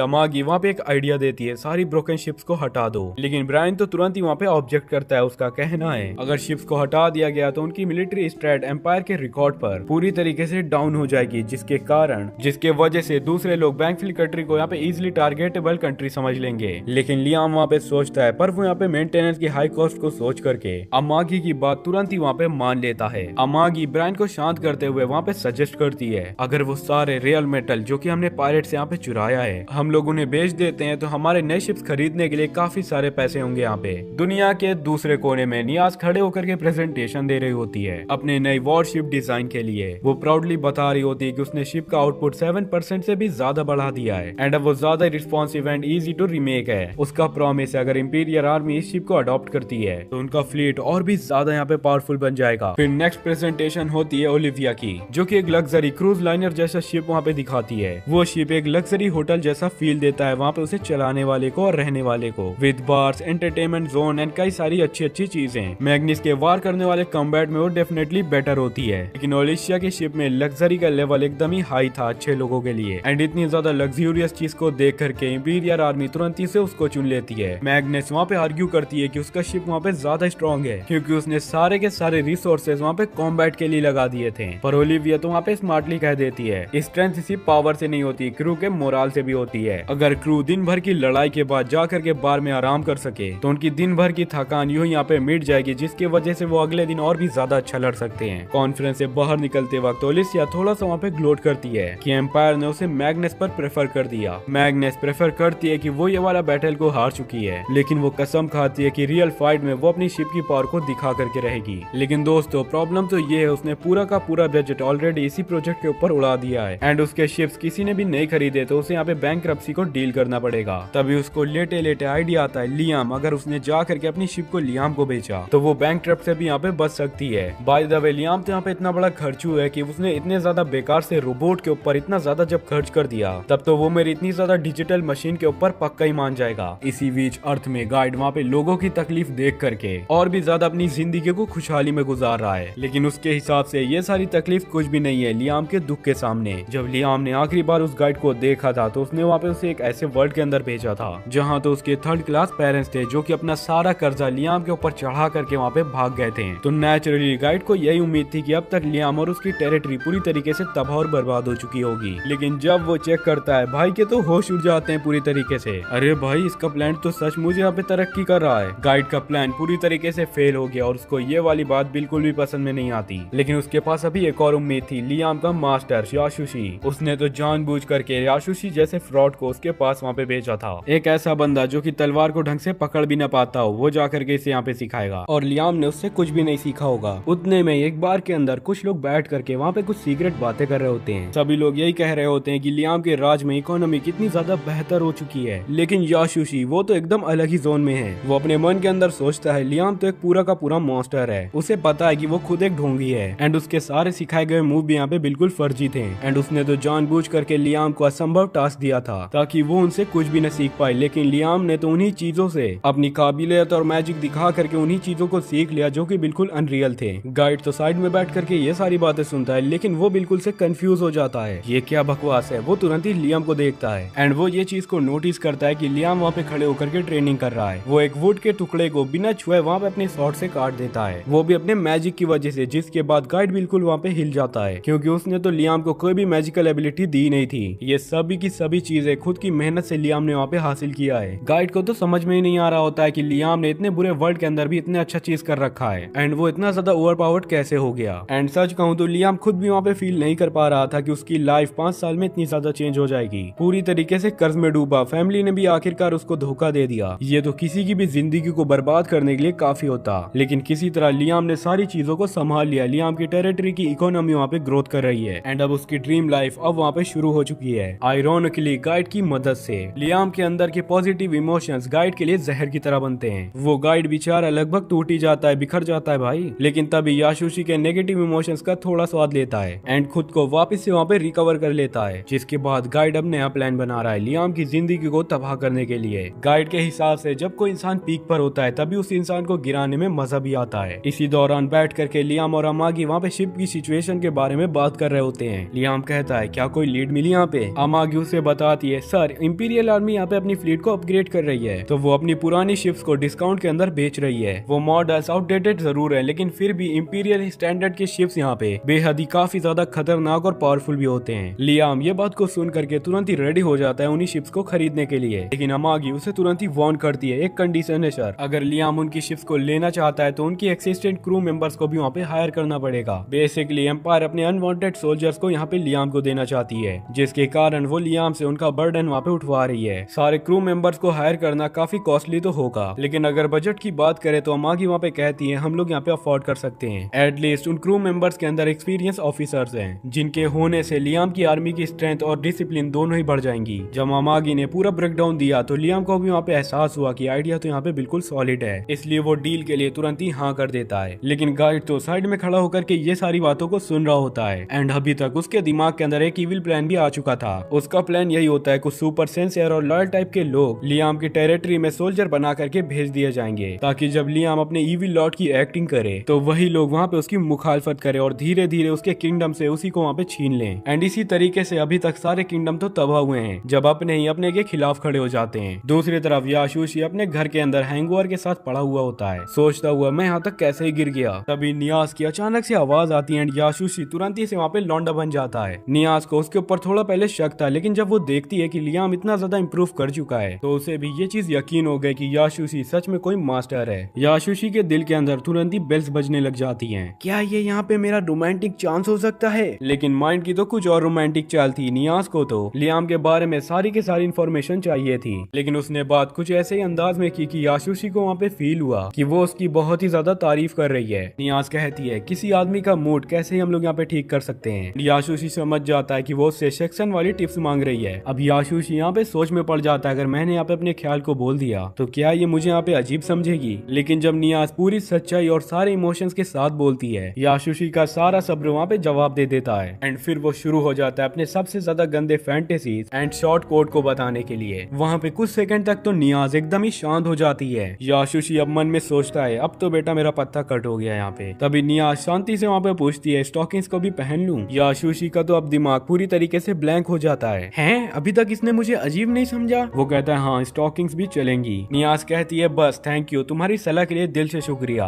कुछ देर के बाद नियाज सीधा वहाँ पे लियाम के कैसल के अंदर इंटर कर जाती है, बिल्कुल उसी आउटफिट में जिस पर की याशुशी ने उसको वहाँ पे सजेस्ट किया था। अपने दिमाग में ये प्लान करते हुए कि वो लियाम को सेड्यूस करके अपनी सारी की सारी शिप्स उसे वहाँ पे बेच देगी। लियाम ठहरा पुराना मैनेजर, वो उसे देखते ही समझ जाता है यहाँ पे कुछ तो काला, ये कुछ न कुछ मुझे यहाँ पे चिपकाने के लिए आई है। नियाज कहती है कि उसने जो नया बैटलशिप मॉडल को तैयार किया है वो लियाम को वहाँ पे बेचना चाहती है। लियाम बिना कोई दिलचस्पी दिखाए फौरन वहाँ पे मना कर देता है। नियाज कहती है एक बार पिच तो प्लीज सुन लो तुम यहाँ पे। लियाम मुझे नहीं सुनना तो नहीं सुनना। लियाम कहता है मैंने इंपीरियर आर्मी के यूज किए हुए शिप्स यहाँ पे खरीद लिए हैं। नियाज वहाँ पे आंकड़ों को दिखा करके समझाने की कोशिश करती है अगर इतने ही अच्छे हैं तो तुम जा करके इंपीरियर आर्मी को भेज दो। नियाज बताती है वो तो मैंने ट्राई किया था लेकिन शोकेस के अंदर मैं हार गई। वो पूरी तरीके से डिस्परेट होकर के कहती है एक दो नहीं 200 शिप्स को ले लो, चाहे लोन के ऊपर ही ले लो, लेकिन खरीद तो लो तुम यहाँ पे। लियाम का ब्रेन PTSD ट्रेंड हो जाता है। स्टॉप, मुझे नए तरीके की डेक का नाम भी नहीं पसंद है। नियाज अब ये बात को सुन करके पूरी तरीके से पैनिक मोड के अंदर चली जाती है एंड सेक्शन मोड ऑन करते हुए वहाँ पे अपने सारे कपड़ों को उतारने लग जाती है। पर लियाम को तो वहाँ पे अपनी पास्ट लाइफ याद आने लग जाती है जहाँ पर कि उसकी बीवी ने उसके बॉस को पूरी तरीके से सेड्यूस कर लिया था। वो ये भी जानता है कि नियाज वहाँ पे पैथेटिक नहीं है, लेकिन फिलहाल वो बहुत ही ज्यादा पागल लग रही है। उसको शांत कराने के लिए आधे मन से लियाम कह देता है अच्छा ठीक है कुछ शिप्स को मैं यहाँ पे खरीद लूंगा तुम्हारे कहने पर। वो अमागी से कहता है बजट के अंदर कुछ बचा है तुम मुझे यहाँ पे जल्दी बताओ। वो कहती है हाँ 300 से भी ज्यादा शिप्स को हम लोग अफोर्ड कर सकते हैं। नियाज का फेस वहाँ पे बहुत ही ज्यादा रोशनी के साथ चमक उठता है। वो प्रॉमिस करते हुए जाती है कि डिलीवरी तुरंत ही वहाँ पे शुरू हो जाएगी, लेकिन जाते वक्त अपने ही पैर में उलझ करके मुंह के बल गिर जाती है। लियाम ये चीज को मानता है कि वो वहाँ पे सुंदर है एंड उसकी शिप की डिजाइन भी टॉप नॉच है, लेकिन लड़की थोड़ी सी ट्रेन व्रैक है। कॉरिडोर में जा करके नियाज अपनी टीम से तुरंत ही वहाँ पे कहती है 300 से ज्यादा शिप्स को तैयार करो, क्लाइंट यहाँ पे मिल चुका है। क्या किसने खरीद लिया मैम हमारी शिप्स को यहाँ पे? नियाज मेरी फ्लॉलेस शाम का कमाल है यहाँ पे। एंड इस सारे ड्रामे के बीच रियाम थ्रोन रूम में आराम से लेटा होता है। अमागी उसके कान अच्छे तरीके से साफ कर रही होती है। आगे हम लोग देखते हैं कि नियाज ने सारी शिप्स को भिजवा दिया होता है जो कि लियाम ने वहाँ पे खरीदे थे। जब सारे शिप्स वहाँ पे स्टॉक हो जाते हैं लियाम और अमागी उनकी चेकिंग के लिए जाते हैं। लियाम खुश होता है कि उसके पास नए के नए शिप्स आ चुके हैं, लेकिन उसे ये बात समझ में आ जाती है कि एम्पायर्स ने दूसरे मॉडल को क्यों ही चुना, क्योंकि ये शिप्स के अंदर बिल्कुल भी लग्जरी नहीं है। नियाज यहाँ पे अपना पॉइंट रखती है कि लग्जरी का कॉम्बैट में कोई भी पॉइंट नहीं होता, लेकिन लियाम कहता है लोगों को फिर भी लग्जरी यहाँ पे पसंद आता है। फिर जिसके बाद नियाज शिप के बारे में थोड़ा मेंटेनेंस बताती है एंड वो एक एक्सटेंडेड वारंटी को भी ऑफर करती है फ्यूचर में काम आने के लिए, लेकिन लियाम तो वहाँ पे मना कर देता है परचेज को फाइनलाइज करने के लिए। नियाज को लियाम से रसीद को साइन करवाना होता है, लेकिन नियाज को कुछ और चीज चाहिए होती है हमारे लियाम से। वो उससे पूछती है कि क्या लियाम पायरेट शिप्स को वहाँ पे कुछ दे सकता है उसे, जो कि उसने कुछ दिन पहले उनसे वहाँ पे जीते थे। लेकिन लियाम तो सीधा मना कर देता है। वो कहता है मैं क्यों दूं। वो बताता है कि वो इन शिप्स को अपनी फ्लीट के अंदर इंक्लूड करेगा, लेकिन नियाज इंसिस्ट करती है कि एक दो शिप तो वहाँ पे दे ही सकता है। लेकिन तभी लियाम फिर से मना करने ही वाला होता है, पर तभी अमागी उससे कहती है लियाम सर मेरे पास एक और आइडिया है। नियाज अगर तुम्हें एक शिप चाहिए तो तुम ले सकती हो, लेकिन बदले में तुम्हें बाकी पायरेट शिप को लियाम के फ्लीट के लिए कंपैटिबल बना करके देने पड़ेंगे। पायरेट शिप एम्पायर के सिस्टम से अलग टेक ओवर करती है, इसीलिए उन सभी को इंटीग्रेट करना बहुत ही मुश्किल होता है। नियाज तुरंत ही मान जाती है क्योंकि उसके लिए ये सारा काम चीप है एंड उसको नई पायरेट शिप से काफी ज्यादा ही सीखने के लिए मिलेगा। अब लियाम वहाँ पे दिमाग दौड़ाता है कि एक बार खुद जाकर के पायरेट शिप को देखना अच्छा होगा। तो हमारा हीरो सजेस्ट करता है चलो अभी के अभी हम लोग देखते हैं। तीनों मिल करके एक पायरेट शिप के अंदर जाते हैं एंड वो शिप्स यहाँ पे लियाम की शिप से बहुत ही अलग होती हैं। नियाज एक्साइटेड होती है क्योंकि उसे एक नए टेक का गोल्ड माइन मिल चुका है एंड लियाम भी बहुत ही ज्यादा खुश होता है क्योंकि उसने कंट्रोल रूम के बीच एक व्हील देखा। वो चलाने वाला व्हील उसे बहुत ही कूल लगा। वो नियाज से कहता है कि स्टीयरिंग व्हील उसकी शिप के अंदर भी लगा दो, लेकिन नियाज अपने बड़बोलेपना को दिखा करके बोलती है कि उसका कोई फायदा ही नहीं होगा क्योंकि कंट्रोल पैनल से स्टीयरिंग ज्यादा एफिशिएंट होती है। पर लियाम कहता है उसे वापस से कोई फर्क नहीं पड़ता चाहे कुछ भी हो, उसे चाहिए अपनी शिप के अंदर तो चाहिए ये चीज। जिसके बाद भी नियाज शिप को अच्छी तरीके से एक्सप्लोर करती रहती है एंड हर जगह नए टेक को देख करके वहाँ पे अमेज होती रहती है। शिप के इमेजिनरी लेजर्स वहाँ पे शिप के अंदर टहलते रहते हैं। शिप के अंदर अडर जनरेटर लगे हुए हैं एंड GTA 6 भी वहाँ पे प्री इंस्टॉल्ड है। वो सोचती है कि घर जाकर के सारे डेटा को वो वहाँ पे स्टडी करेगी। तभी अचानक लियाम को कॉर्नर में एक डॉग जैसा कुछ दिखाई देता है, तो हमारा हीरो तुरंत ही उसके पीछे जाता है। अमागी नोटिस करती है कि लियाम वहाँ पे थोड़ा अजीब बिहेव कर रहा है, तो वो उससे पूछती है सर सारी चीजें यहाँ पे ठीक हैं, लेकिन लियाम उसको बताता है कि उसने यहाँ पे एक डॉग देखा था लेकिन अब वो दिख नहीं रहा। डॉग के निशान एक डोर तक जा करके रुक जाते हैं, तो लियाम और अमागी तुरंत ही अंदर चले जाते हैं। वो देखते हैं कि ये शिप का नेविगेशन रूम होता है। अमागी सिस्टम को ऑन करती है एंड बताती है कि ये सिस्टम के सारे ट्रेवल का रिकॉर्ड रखता है। मैप देख करके पता चलता है कि पायरेट्स ने आल्ड्रीन एम्पायर के अलग अलग जगह को बहुत ही अच्छी तरीके से लूटा था, जो कि बिल्कुल एक्सपेक्टेड था। जब अमागी डेटा को अच्छे से देखती है तो उसको वहाँ पे एक और पैटर्न दिखाई देता है। हर बार जब पायरेट्स किसी को लूटते तो वो लोग एक वार्प गेट के थ्रू वापस से वहाँ पे जाते हैं, वहाँ से बॉर्डर के पास छोटी सी एक जंप लिया करते हैं। ये बॉर्डर एरिया एम्पायर और दूसरी कंट्री के बीच एक पुराना बैटलफील्ड रहा है हमेशा से, इसलिए यहाँ पर क्या हो रहा है किसी को आज तक यहाँ पे भनक नहीं लग पाई है। सारे पायरेट्स के छुपने के लिए ये एक बिल्कुल परफेक्ट जगह है। लियाम पूछता है कि शॉप वार्ड के कोऑर्डिनेट क्या हैं, तो उसे पता चलता है कि हर बार पायरेट्स लूट के बाद अलग अलग कोऑर्डिनेट्स को यूज करते हैं। अमागी इन सारे कोऑर्डिनेट्स को एनालाइज करके देखती है तो उनका पैटर्न एक छोटी सी रो प्लेनेट पास से दिखाता है जो स्पेस में लगातार इधर उधर भटक रहा था। उस प्लेनेट का पाथ इतना ज्यादा अजीब है कि बिना कुछ जाने वहाँ पे उसके पास जाना अजीब है। अमागी सोचती है कि हो सकता है ये पायरेट्स के यहाँ पे सीक्रेट बेस हो। तो लियाम ने कई सारी पायरेट्स मूवी को देख रखा है, तो वो वहाँ पे अमागी से कहता है ये जरूर से ट्रेजर प्लेनेट होगा जहाँ पे कि पायरेट्स अपना सारा का सारा लूट छुपाया करते हैं। अमागी पूछती है कि अब क्या प्लान है, तो लियाम वहाँ पे कह देता है चलो अब हम लोग चलते हैं ट्रेजर प्लेनेट को उल्टा लूटने के लिए। इसी बीच जो पायरेट्स लियाम के लड़ाई से वहाँ पे बच चुके थे वो सभी पायरेट्स घोस्ट के पास लौट जाते हैं। घोस्ट बहुत ही गुस्सा हो जाता है कि कुछ आम नोबल ने मिल करके उसकी वहाँ पे बेइज्जती कर दी। वो कहता है लियाम को हम लोग छोड़ेंगे नहीं और अपने सभी के सभी आदमी को बैंकफील्ड टेरिटरी के अटैक करने के लिए रेडी करता है। लेकिन उससे पहले वो उन सभी पायरेट्स को पनिश करता है जो कि एक छोटे से बच्चे से हार गए। वो उनको एक छोटी सी कैप्सूल के अंदर बंद करके वहाँ पे उड़ा देता है। इधर लियाम का सारा फ्लीट तुरंत ही ट्रेजर प्लैनेट के लिए निकल चुका था एंड उसे डोमस वॉक गेट का यूज करना होता है। प्लान यही होता है कि वहाँ से पल्वूनिया वॉक गेट तक जाना होगा, लेकिन जब अमागी वहाँ पे परमिशन मांगती है गेट से गुजरने का तो उन्हें बहुत ही बुरी तरीके से मना कर दिया जाता है। लियाम पूछता है क्या प्रॉब्लम है। अमागी वहाँ पे बताती है कि उनकी एंट्री इस वजह से डिनाई हो गई क्योंकि टोल मतलब कि रास्ते का चार्ज अभी तक पे नहीं हुआ है। तभी वॉक गेट का ऑपरेटर लियाम की शिप को कांटेक्ट करता है एंड बताता है टोल का चार्ज मार्च और जंप डिस्टेंस की वजह से वहाँ पे टैक्स बनाया जाता है। जैसे कि लियाम अपने पूरी फ्लीट को यहाँ पे ले जा रहा है तो चार्ज बहुत ही ज्यादा होगा। लियाम कहता है कोई बात नहीं, वो बाद में सारा का सारा पैसे यहाँ पे दे देगा क्योंकि उसके पास हाल ही में कैश नहीं है। लेकिन ऑपरेटर वहाँ पे कहता है ऐसा नहीं हो सकता क्योंकि बैंकफील्ड कंट्री तुम्हारी बहुत ही गरीब है एंड तुम लोग का क्रेडिट इतना ज्यादा बेकार है कि तुम लोग के ऊपर लोन रखना बिल्कुल बुरी बात होगी, इसलिए तुम लोग बिना पैसा दिए यहाँ पे गेट से आगे नहीं बढ़ सकते। ऑपरेटर कहता है कि अगर कोई ट्रस्टवर्दी आदमी उन लोग की गारंटी दे दे तो वो आगे शायद बढ़ सकता है, लेकिन कोई भी बैंकफील्ड हाउस के ऊपर तो भरोसा ही नहीं करता। लियाम तब भी कहता है भाई अरे मैं कह रहा हूँ ना मैं तुम्हें दे दूंगा, लेकिन ऑपरेटर कहता है नहीं नहीं भाई तुम्हारे पास तो कोई गारंटी नहीं है कि तुम यहाँ से वापस आओगे, क्या पता तुम दूसरे रास्ते से चले जाओ। लियाम सोचता है कि वो वापस अपने घर जाकर के सारा पैसा लिया है, लेकिन इसमें तो फ्यूल बहुत ही खर्चा हो जाएगा। तो वो इमेजिनेशन करता है कि एक ओल्ड स्कूल पावरफुल कैरन का यूज किया जाए एंड उन सभी लोगों से कहता है मुझे तुम्हारे मैनेजर से बात करना है। लेकिन ऑपरेटर वहाँ पे कहता है मैं ही तो मैनेजर हूँ यहाँ पे। लियाम और भी ज्यादा कैरन मोड के अंदर चला जाता है और कहता है ठीक है मैं खुद नीचे आ रहा हूँ तुम लोग को चिल्लाने के लिए। अमागी कहती है क्या तुम श्योर हो? अगर पहले यहाँ पे मैनेजर ने मना किया तो अब तुम्हारे चिल्लाने से इनके ऊपर क्या ही फर्क पड़ेगा। लियाम को पूरा भरोसा होता है कि उसकी नेगोशिएशन इसके लिए इतनी ज्यादा बेहतर है कि वो मैनेजर को मना लेगा कि वो किसी भी हाल में उसके लोन को चुका देगा भी आकर के। तभी दूसरी ओर पल्मोनिया गेट में गोज और उसकी सारी क्रू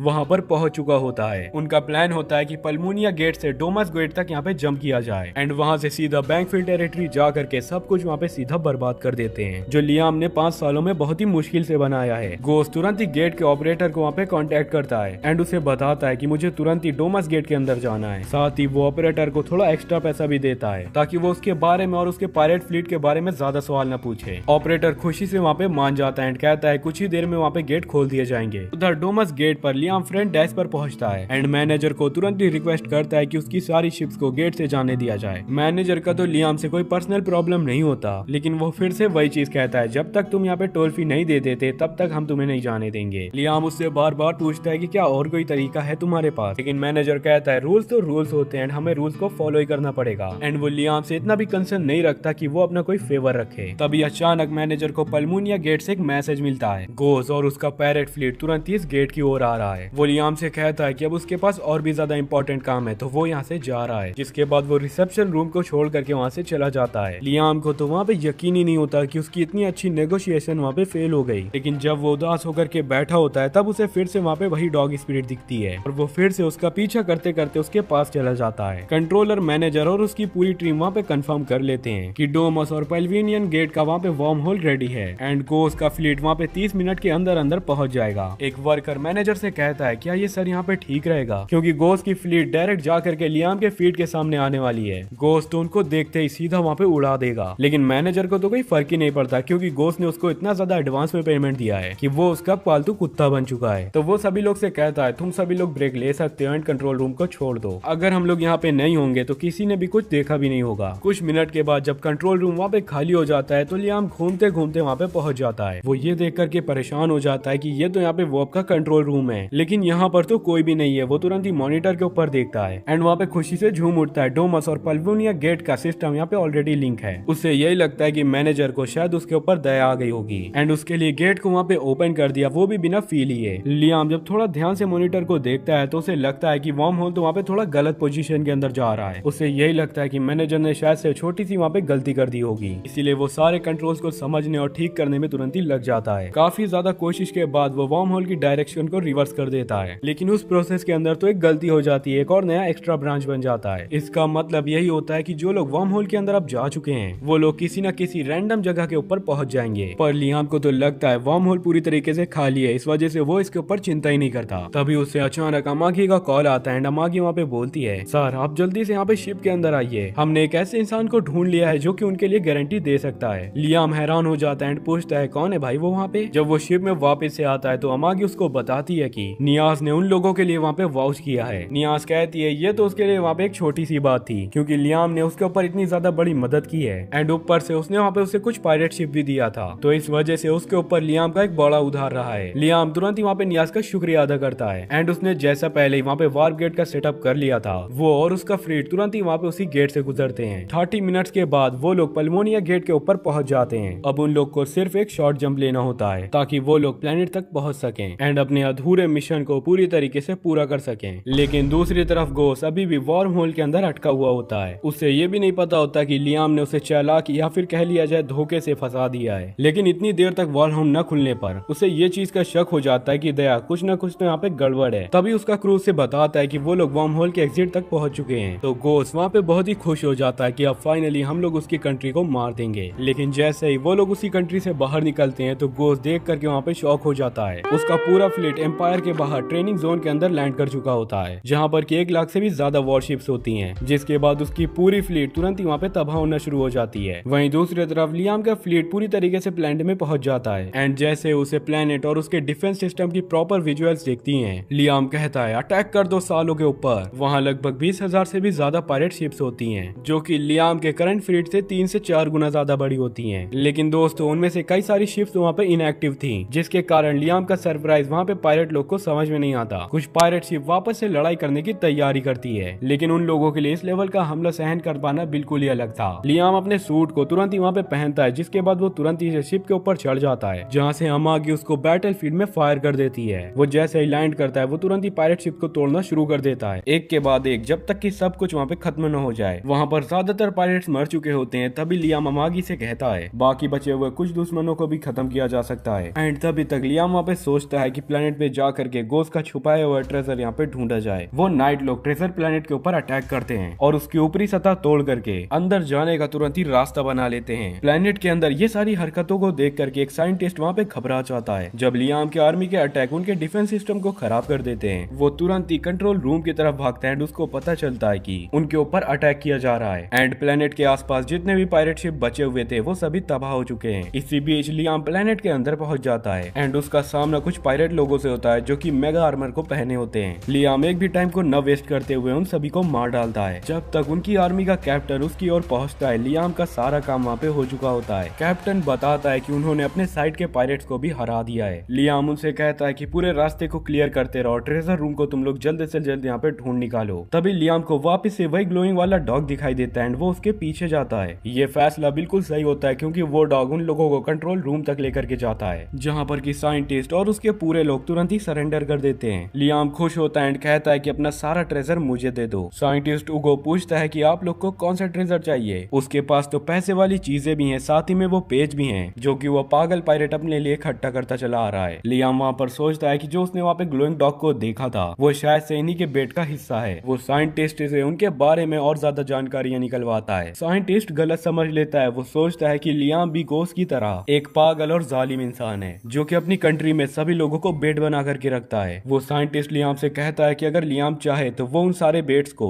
वहाँ पर ओबीडियंट डॉग के अंदर बदल देगा। लियाम उसकी एक भी बात को समझ नहीं पाता तो साइंटिस्ट उसको तुरंत ही उसी लैब के अंदर ले जाता है जहाँ पर कि वो कुछ अपने एक्सपेरिमेंट के सब्जेक्ट दिखाता है। कुछ लड़कियां अब जो मास्टर बन चुकी हैं। एक सोल्जर इतनी ज्यादा हैवानियत को देख करके वहाँ पर उल्टी कर देता है। कैप्टन तो उसे डांटते हुए कह रहा होता है कि तू इतने में यहाँ पे उल्टी करने लग गया। लियाम तुरंत ही आगे बढ़ जाता है और उसकी नजर एक खास टेस्ट सब्जेक्ट के ऊपर जाती है। साइंटिस्ट कहता है कि तुम्हारी नजर सच में बहुत ही अनमोल चीज के ऊपर गई है क्योंकि ये कैप्टन गोस्ट का सबसे ज्यादा फेवरेट बेट है। वो लड़की के बारे में बहुत ही बकबक करता रहता है, लेकिन लियाम को तो उसी लड़की को देख करके बहुत ही घिन आती है। उसको अपना वही वाला पास्ट याद आ जाता है कि जब उसको भी वहाँ पे इंसान की तरह नहीं बल्कि एक भद्दे से जानवर की तरह ट्रीट किया जाता था। वो उस बात को सहन नहीं कर पाता, जिसके बाद वो साइंटिस्ट को बीच ही में वहाँ पे गोली मार देता है। जिसके बाद तो लियाम उसी लैब के इधर उधर देखने लगता है। उतने में एक ऑक्टोपस जैसी लड़की जिसके हाथों में आंखें लगी होती हैं, उसकी आवाज हमारे हीरो को सुनाई देती है। वो कह रही होती है तुम कौन हो। हीरो कहता है मैं लियाम हूँ, मैंने इस प्लेनेट के ऊपर कब्जा कर लिया है और तो और तुम्हारे बॉस को भी यहाँ पे मार दिया है। ये सुनकर के लड़की तो वहाँ पे इमोशनल हो जाती है। उससे लगता है कि उसका दर्द अब वहाँ पे खत्म होने वाला है। वो लियाम से रिक्वेस्ट करती है कि प्लीज तुम सारी लड़कियों का दर्द वहाँ पे खत्म कर दो क्योंकि अब वो दोबारा कभी भी इंसान की तरह नहीं जी पाएंगी। लियाम स्ट्रांगली कहता है मैं सभी लोग को यहाँ पे बचाऊंगा लेकिन बदले में तुम लोग को मेरी मदद करनी पड़ेगी। जिसके बाद लियाम चला जाता है एंड सभी लोग को ऑर्डर देता है कि जल्दी से जल्द यहाँ पे डॉक्टर को बुलाओ एंड जितनी भी लड़कियां यहाँ पर बंदी बनाई गई है सभी लोगों को मेरी शिप के पास लेकर के आओ ताकि उन बिचारियों का इलाज हो सके। वो लड़की तो लियाम से रो रो करके कहती है, वो कह रही होती है प्लीज मुझे मत बचाओ, मुझे पता है मेरा कोई भी इलाज नहीं है। कैप्टन को उन बिचारियों के ऊपर दया आ रही होती है लेकिन वो तो लियाम का सीधा ऑर्डर नहीं टाल सकता था। वो लियाम को समझाने की यही कोशिश करता है कि इन लड़कियों का इलाज यहाँ पे आसान नहीं होगा क्योंकि उनका तो शरीर यहाँ पे खराब हो गया है जिसके कारण हमें दोबारा से बनाना पड़ेगा, जिसके लिए हमें एक रेयर एलिक्सर और उसके साथ साथ बहुत सारे एक्सपर्ट डॉक्टर चाहिए। कैप्टन कह रहा होता है कि इन सभी लड़कियों को बचाना हमारे लिए बहुत ही महंगा पड़ने वाला है एंड ये सभी चीजें करना हमारे लिए वर्थ नहीं होंगी सर, हम लोग इन्हें मार देते हैं। नहीं, लेकिन लियाम वहाँ पे कहता है मेरा मूड यहाँ पे अच्छा है इसलिए आज कोई भी यहाँ पे नहीं मारा जाएगा और कभी कभी अच्छे काम करने में हमारा पैसा यहाँ पे वेस्ट नहीं होता। उतने में अमागी का फोन आता है एंड वो कहती है कि हमें असली ट्रेजर मिल चुका है सर। अब लियाम तो इस चीज को सुन करके खुश हो जाता है क्योंकि अब उसके पास उन लड़कियों का इलाज कराने का पैसा आ चुका है। इसी बीच जो लड़की वहाँ पे रो रही थी, आप में से काफी सारे लोग इसे जान चुके होंगे, ये हमें पिछले पार्ट में दिखाई गई हुई क्रिस्टियाना है। वो बेचारी अभी भी अपने दुख को याद करके वहाँ पे रो रही होती है। वो पहले होली किंगडम की प्रिंसेस नाइट थी एंड लोग उसके पायरेट से लड़ने वाले तजुर्बे को देख करके बहुत ही खुश होया करते थे। लेकिन जब वो गोस्ट और उन लोगों से लड़ने गई तो खुद ही की टीम के बिट्रेयल के कारण उस गोस्ट ने उसको वहाँ पे पकड़ लिया, जिसके बाद उन्हीं पायरेट्स ने उनका होम प्लेनेट उन्हीं के आंखों के सामने उड़ा दिया। उसकी फैमिली भी वहाँ पे घबरा गई थी क्योंकि पायरेट्स कभी यूनाइटेड एरिया की आर्मी आर्मी के आगे नहीं निकल सकते थे कोई भी हाल में। लेकिन जल्द ही उसकी फैमिली को ये बात समझ में आ जाती है कि अलायंस ने उन लोगों से मिल करके धोखा किया है। उनके प्लेनेट की प्रोटेक्शन शील्ड ज्यादा देर तक नहीं टिक पाई एंड देखते ही देखते पूरा प्लेनेट क्रिस्टियाना के सामने बर्बाद हो गया। क्रिस्टियाना का दिल टूट गया, लेकिन उसके तो दुख यहाँ पे खत्म नहीं हुए, बल्कि ये तो उसके दुखों की शुरुआत थी। गोज ने उसके प्लेनेट को तबाह कर देने के बाद उसे और उसके बचे हुए साथियों को, उन लोगों को अपने ट्रेजर आइलैंड के अंदर ले गया। सभी लोग वहाँ पे डर रहे थे, लेकिन क्रिस्टियाना तो फिर भी उम्मीद में थी और सभी लोग को वहाँ पे दिलासा दिलाती है, देख लेना कोई ना कोई हमें बचाने के लिए जरूर आएगा यहाँ पे। जब गोज उन लोगों से मिलने के लिए आया, क्रिस्टियाना ने उन लोगों से कहा, अगर तुमको अभी हमें मारना हो तो मार दो, वरना कोई मसीहा आकर के तुम्हें जरूर मारेगा। गोज हंस पड़ता है एंड कहता है, अगर मुझे मारना होता तो मैं कब का तुम्हें मार पड़ता, लेकिन मैंने तुम सभी लोग को जिंदा इस वजह से रखा है क्योंकि मैं तुम्हारे साथ कुछ और भी बेबत्तर करने वाला हूँ। फिर उसने बोला कि उसका प्लान बदल चुका है, अब वो सिर्फ एक लड़की को छोड़ देगा। उसने क्रिस्टियाना से कहा कि वो एक कोई लड़की को वहाँ पे चुन ले। बहुत ही ज्यादा प्रेशराइज्ड होने के बाद वहाँ पे क्रिस्टियाना ने एक लड़की को चुना जो कि बहुत डरी हुई थी, लेकिन ये तो एक बहुत ही गंदा ट्रैप निकलता है। गोज ने उसी लड़की को पहले ही एक्सपेरिमेंट में ले लिया। उसने उसे वही साइंटिस्ट के हवाले कर दिया जो कि बिल्कुल पागल है। तभी उसी साइंटिस्ट ने उसी लड़की के शरीर को काटना शुरू कर दिया। क्रिस्टियाना तो ये चीज देख करके पागल हो जाती है एंड कहती है कि गोज प्लीज तुम यहाँ पे रुक जाओ, लेकिन गोज तो हंस करके कहता है, अगर मैं अभी रुक गया ना तो ये लड़की तो अभी मर जाएगी। क्रिस्टियाना के पास अब कोई चारा नहीं बचा हुआ था, जिसके कारण उसे साइंटिस्ट को एक्सपेरिमेंट करने दिया एंड कुछ ही देर में उसी साइंटिस्ट ने उस लड़की को एक मॉन्स्टर के ऊपर बदल दिया। क्रिस्टियाना बहुत ही डर के मारे देखती है जब गोज उससे कहता है, अरे वाह अब तो तुम्हारी बारी है, तुम्हें तो इतना ज्यादा खौफनाक मॉन्स्टर बनाया जाएगा कि हिस्ट्री तुम्हें याद रखेगी। क्रिस्टियाना गुस्से पर पूछती है, तुम ऐसा कैसे ही कर सकते हो? गोज तो हंस करके जवाब देता है, मुझे तो मजा आता है इस चीज में। वो कहता है, मैं तो खुद बहुत ही अगली हूँ, मुझे यही लगता है कि ब्यूटीफुल लड़कियों को भी अगली मॉन्स्टर बना देना चाहिए, उन्हें अच्छी तरीके से तोड़ते हुए देखना मुझे तो बहुत ही पसंद है। जिसके बाद वो क्रिस्टियाना को खींच करके एक्सपेरिमेंट वाली चेयर में बैठा देता है। अब आप इसको बैठालना कह दो या फिर खींच के बांधना कह दो, कुछ भी कह सकते हो भाई। जिसके बाद क्रिस्टियाना की सारी ब्रेविटी वहाँ पे चली जाती है। वो पायरेट से रो रो करके कहती है, तुम प्लीज मुझे छोड़ दो, मैंने क्या किया है तुम्हारा, मैं तुम्हारे लिए कुछ भी करने के लिए तैयार हूँ। लेकिन वो साला भड़वा बॉस वो बिल्कुल से हंसता रहता है एंड कहता है, अब से तुम मेरी फेवरेट वेट बनोगी, तो तैयार हो ना तुम? गोस कहता है, मैंने तो जान करके तुम्हें सबसे पहले नहीं चुना, क्योंकि मैं तो देखना चाहता था कि तुम कितनी यहाँ पे अगली बनोगी एंड इस प्रोसेस में अगली बनते बनते तुम्हें कितना ज्यादा दर्द महसूस होगा। फिर गोस साइंटिस्ट को ऑर्डर देता है, क्रिस्टियाना की आंखों को निकाल करके उसके हाथों में लगा दो, ताकि बिना मिरर के भी वो अपने अगली चेहरे को बार बार देख सके। क्रिस्टियाना चिल्लाती है और रोती है, लेकिन कोई भी वहाँ पे उसकी नहीं सुनता और उसे एक अगली ग्रीन मॉन्स्टर बना दिया जाता है। जिसके बाद बाकी सभी लड़कियों के साथ भी सेम ऐसा ही होता है। वापस प्रेजेंट डे में लियाम अपने होम टाउन पर वहाँ पे लौट जाता है। नियाज को जैसे ही पता चलता है कि लियाम वापस आ चुका है, वो उससे मिलने के लिए आती है। नियाज को ये बात कभी पता चल चुका होता है कि लियाम ने पायरेट बेस को जीत लिया है। नियाज कहती है, तुम सेलिब्रेशन के लिए और भी ज्यादा शिप्स खरीद सकते हो। लियाम नियाज से कहता है, बस करोगी, तुम मुझे कितने साल से बेवकूफ बनाती चली आ रही हो। लेकिन नियाज कहती है, मेरे शिप्स तो यहाँ पे काम आए थे और तुम्हें इस रेट से बहुत ही ज्यादा प्रॉफिट भी हुआ है। सोचो अगर मेरे शिप्स नहीं होते तो तुम्हारे साथ क्या ही होता। थोड़ा इन्वेस्ट तो बनता ही है लियाम, कुछ न कुछ खरीद लो यार। वो लियाम को अपने चार्म दिखा करके वापिस से फंसाने की कोशिश करती है, लेकिन लियाम तो आज मूड में नहीं होता। वो सीधा वहाँ पे कहता है, चुप करो यार। जब चार्मिंग करना और धमकी देने का प्लान वहाँ पे फेल हो जाता है तो नियाज उसे याद दिलाती है, याद करो वॉप गेट की इंटरेस्ट की परमिशन मैंने तुम्हें दी थी। तब लियाम फाइनली वहाँ पे रेडी हो जाता है उसकी बातों को सुनने के लिए। लियाम अमागी से तुरंत ही कहता है, अमागी हम लोग ट्रेजर से कितनी शिप्स को यहाँ पे खरीद सकते हैं? मागी बताती है, सारे खर्चों को हटाने के बाद भी 5000 जैसी शिप्स हम लोग खरीद सकते हैं। लियाम ये चीज को सुन करके शॉक्ड हो जाता है, पर नियाज तो वहाँ पे तुरंत ही भाग जाती है और रास्ते में जाती जाती कह रही होती है, मैं अभी 5000 शिप्स का ऑर्डर देती हूँ। लियाम तुरंत ही उसके पीछे भागता है उसको रोकने के लिए, अरे नहीं यार मुझे इतनी नहीं चाहिए। उसी बीच वही फेक स्वॉर्डमैन याशुशी कॉरिडोर के ऊपर घूम रहा होता है, यही सोचते हुए कि अब की बार लियाम से पैसे ऐंठने के लिए क्या प्लान बनाया जाए। तभी वो देखता है नियाज को, जो कि कह रही होती है उसने अपनी इंस्ट को दबा करके लियाम से एक बड़ा ऑर्डर ले लिया है। याशुशी तो सोचता है लियाम नियाज के साथ फ्लर्ट कर रहा है एंड उसको एज अ टॉय वहाँ पे ट्रीट किया करता है। ये सभी चीज सोच करके याशुशी को बहुत ही गुस्सा आता है एंड पीछे छुपा हुआ गाइड वहाँ पे खुश होता है क्योंकि उसको याशुशी का छुपा हुआ पूरा एरोगेंस बहुत ही अच्छा लग रहा था। उतने में टहलते टहलते लियाम वहाँ पे नियाज को ढूंढ रहा होता है। तभी याशुशी उसके पास आता है एंड कहता है, तुम मेरे साथ चलो। वो उसको वापस से ट्रेनिंग ग्राउंड के अंदर ले जाता है जहाँ पर कि उसकी आंखें बांध दी जाती हैं एंड उसकी तलवार में स्पेशल वेट लगा करके बहुत ही भारी बना दिया जाता है। अब उसकी मुश्किल वाली ट्रेनिंग शुरू होने वाली होती है। इस बार याशुशी ने और भी ज्यादा पावरफुल ट्रेनिंग को प्लान किया होता है। उसके पास बहुत ही सारे ड्रोन्स होते हैं जो कि हर तरफ से उड़ करके लियाम के ऊपर तेजी से टेनिस बॉल को लगातार फेंकने लग जाते हैं। लियाम वहाँ पे चीजों को समझ ही नहीं पाता और बार बार बॉल से हिट होता है, जिसके बाद याशुशी और भी ज्यादा स्पीड को इंक्रीज कर देता है। लियाम वहाँ पे परेशान हो जाता है एंड वहाँ पे उससे कह रहा होता है, याशुशी मैं इन सारी टेनिस बॉल को एक ही शॉट से डॉज नहीं कर सकता। याशुशी उसके ऊपर चिल्लाता है, बहाने मत बनाओ, तुम यहाँ पे बहाने दे रहे हो मुझे, अपना सोल्यूशन खुद ढूंढो, तभी तो तुम एक अच्छे शॉटमैन बनोगे। उतने में लियाम को पढ़े पढ़े याद आता है जैसा कि उसने पिछली बार मैजिक का यूज किया था, वो अब की बार इन बॉल को रोकने के लिए एक नया तरीके का मैजिक यूज करे। वो ट्राई करता है अपने मैजिक से एक शील्ड या फिर बैरियर क्रिएट करने का, और वो चीज तुरंत ही वहाँ पे काम करती है। सभी टेनिस बॉल उसी चीज से टकरा करके वापस जा रही थी एंड याशुशी शॉक्ड में उसी चीज को देखने लग जाता है, जिसके बाद लियाम उन बॉल को वापस उनकी सोर्स के पास भेजता है, जिसके कारण सभी ड्रोन्स वहाँ पे अचानक टूट जाते हैं। जिसके बाद वो अपनी आंखों की पट्टी को हटा करके याशुशी से कहता है, मैंने ठीक किया ना याशुशी।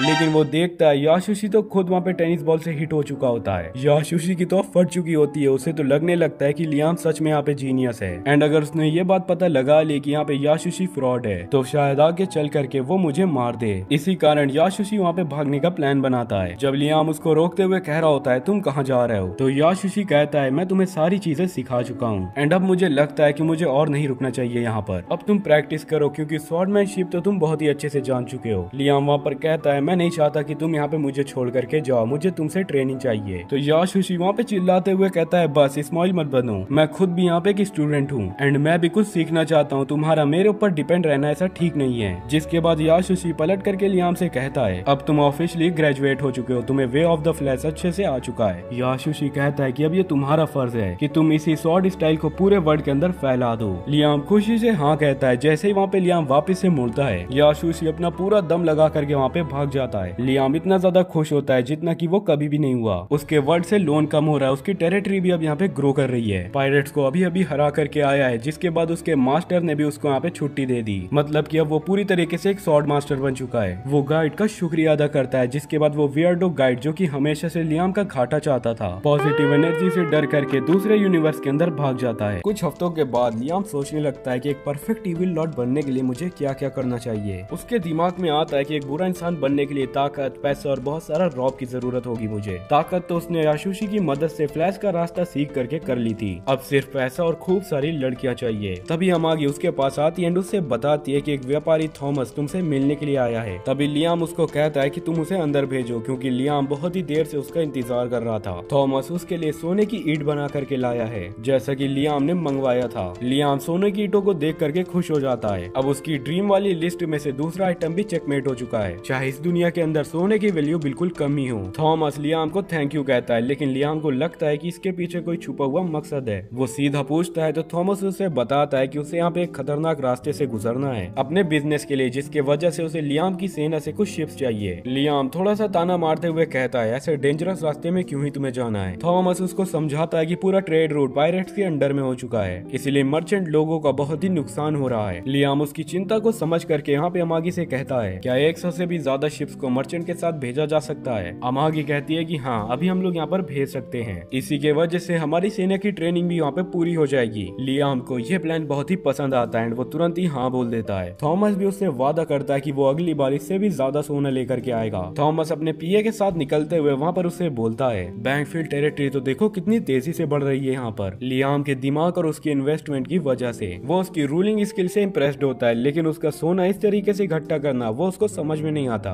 क्योंकि इस दुनिया के अंदर सोने का भाव तो आलू के बराबर है। थॉमस सोचता है कि शायद से लियाम की मेंटालिटी कुछ अलग ही है, जिसे जरा सी भी अपने ऊपर लालच नहीं है। लेकिन दूसरी ओर हमारा हीरो लियाम सोने की ईंटों को देख करके लिटरली वहाँ पे लालच खा रहा है। तभी एडम आकर के उससे कहता है कि अच्छा हुआ मर्चेंट्स तुम्हें यहाँ पे इम्पोर्टेंट समझ करके गिफ्ट देते हैं, लेकिन हम लोगों को गोल्ड से भी ज्यादा कीमती चीजें मांगनी चाहिए। लियाम इन बातों को नहीं मानता एंड कहता है कि अमागी सोने को ले जाकर के एक रॉयल बाथरूम बना दो। अब उसके इविल लॉर्ड की दूसरी वाली कंडीशन भी पूरी हो गई, अब बस हारेम बनाना बाकी रह गया है। वो ब्रायन को कहता है कि सारी खूबसूरत लड़कियों को तुम यहाँ पर बुला लो ताकि मैं अपने हैरम के लिए उनको वहाँ पर चुन सकूं, और वो ब्रायन से अभी के लिए एक मजे की जगह बनाने के लिए कहता है। जब सारी मेड मिल करके उसके कमरे की सजावट कर रही होती है, लियाम वहाँ पर ब्रायन से कहता है कि वो एक पूल बनवाएगा जो कि पूरी तरीके से वाइन से लोडेड होगा और उसके आसपास जूसी मीट की पिलर्स होंगी, बस एक अल्टीमेट लग्जरी फील करवाने के लिए। उसने अपनी पिछली जिंदगी के किसी मांगा के अंदर ऐसा सब कुछ देखा था। ब्रायन को ये चीज समझ में नहीं आती कि भाई लियाम इतना ज्यादा अजीब क्यों ही बना है, लेकिन उसके लिए ये सारी चीजें कोई नई बात नहीं है, तो वो चुपचाप वहाँ पे मान लेता है। दूसरी तरफ अमागी को इस प्लान से कुछ दिक्कतें हैं। लियाम उससे कहता है कि वो बैंकफील्ड फैमिली का हेड है तो वो अपना पैसा जैसा चाहे वैसा खर्च कर सकता है। अमागी को इस बात से कोई भी प्रॉब्लम नहीं होती। वो कहती है कि तुम्हारी फैंटेसीज को पूरा करने में तो कोई ज्यादा खर्चा भी नहीं आएगा, लेकिन हमारे ऊपर कुछ और परेशानियां भी हैं। सबसे पहली बात, पूल को शराब से भर देने पर उसकी स्मेल पूरे रूम के अंदर भर जाएगी और थोड़ा सा भी स्पार्क हुआ तो यहाँ पूरे महल के अंदर धमाका हो सकता है। लियाम थोड़ा सा घबरा जाता है एंड कहता है कि तुम थोड़ा अल्कोहल की क्वांटिटी कम कर दो। तभी अमागी लियाम से पूछती है कि पूल के अंदर वाइन भरने का आइडिया तुम्हारे अंदर आया ही क्यों। वो समझाती है कि वाइन के अंदर तैरना तो तुम्हें चिपचिपा भी लगेगा और तो और वो अब पीने लायक भी नहीं बचेगी तुम्हारे नहाने के बाद। पर लियाम उससे कहता है कि मेरे पास तो वाटर प्यूरिफायर है। अमागी कहती है आरओ तो पूरी तरीके से शराब को भी निकाल देगा। तभी ब्रायन भी अमागी की बातों के ऊपर शामिल हो जाता है। वो कहता है कि अपने मालिक को मैं ऐसी अनहाइजीनिक चीजों को नहीं करने दूंगा। वो तो मीट को हॉल में लटकाने पर भी आपत्ति करने लग जाता है। पर जब लियाम उससे आर्ग्यू करता है तो अमागी उसे समझाती है कि अगर प्रोसेस्ड मीट को यहाँ पे लटकाया गया तो तुम्हारा रूम पूरी तरीके से ग्रोसरी स्टोर लगेगा, लेकिन अगर कच्चा मीट लटका दिया तो आपकी शॉप यहाँ पे मीट शॉप बन जाएगी। लेकिन लियाम तो अपने हारम बनाने के प्लान के ऊपर टिका रहता है। अमागी इस बात पर खुश हो जाती है एंड इस आइडिया को भी वहाँ पर सपोर्ट करती है, जिस पर लियाम भी थोड़ा वहाँ पे हैरान हो जाता है। ब्रायन भी कहता है कि जब लियाम यहाँ पर एक नोवेल है, साथ ही में बैंकफील्ड फैमिली का हेड भी है, तो उसका हारेम होना तो नेचुरल है। जिसके बाद हमारे हीरो लियाम को यही फील होता है कि शायद से मुझे इविल लॉर्ड बनने की जरूरत नहीं है, मैं ऐसे भी काफी अच्छे अच्छे मजे को कर सकता हूँ। तभी ब्रायन लियाम से कहता है कि लियाम तुम तो लड़कियों के ऊपर इंटरेस्टेड ही नहीं लगते,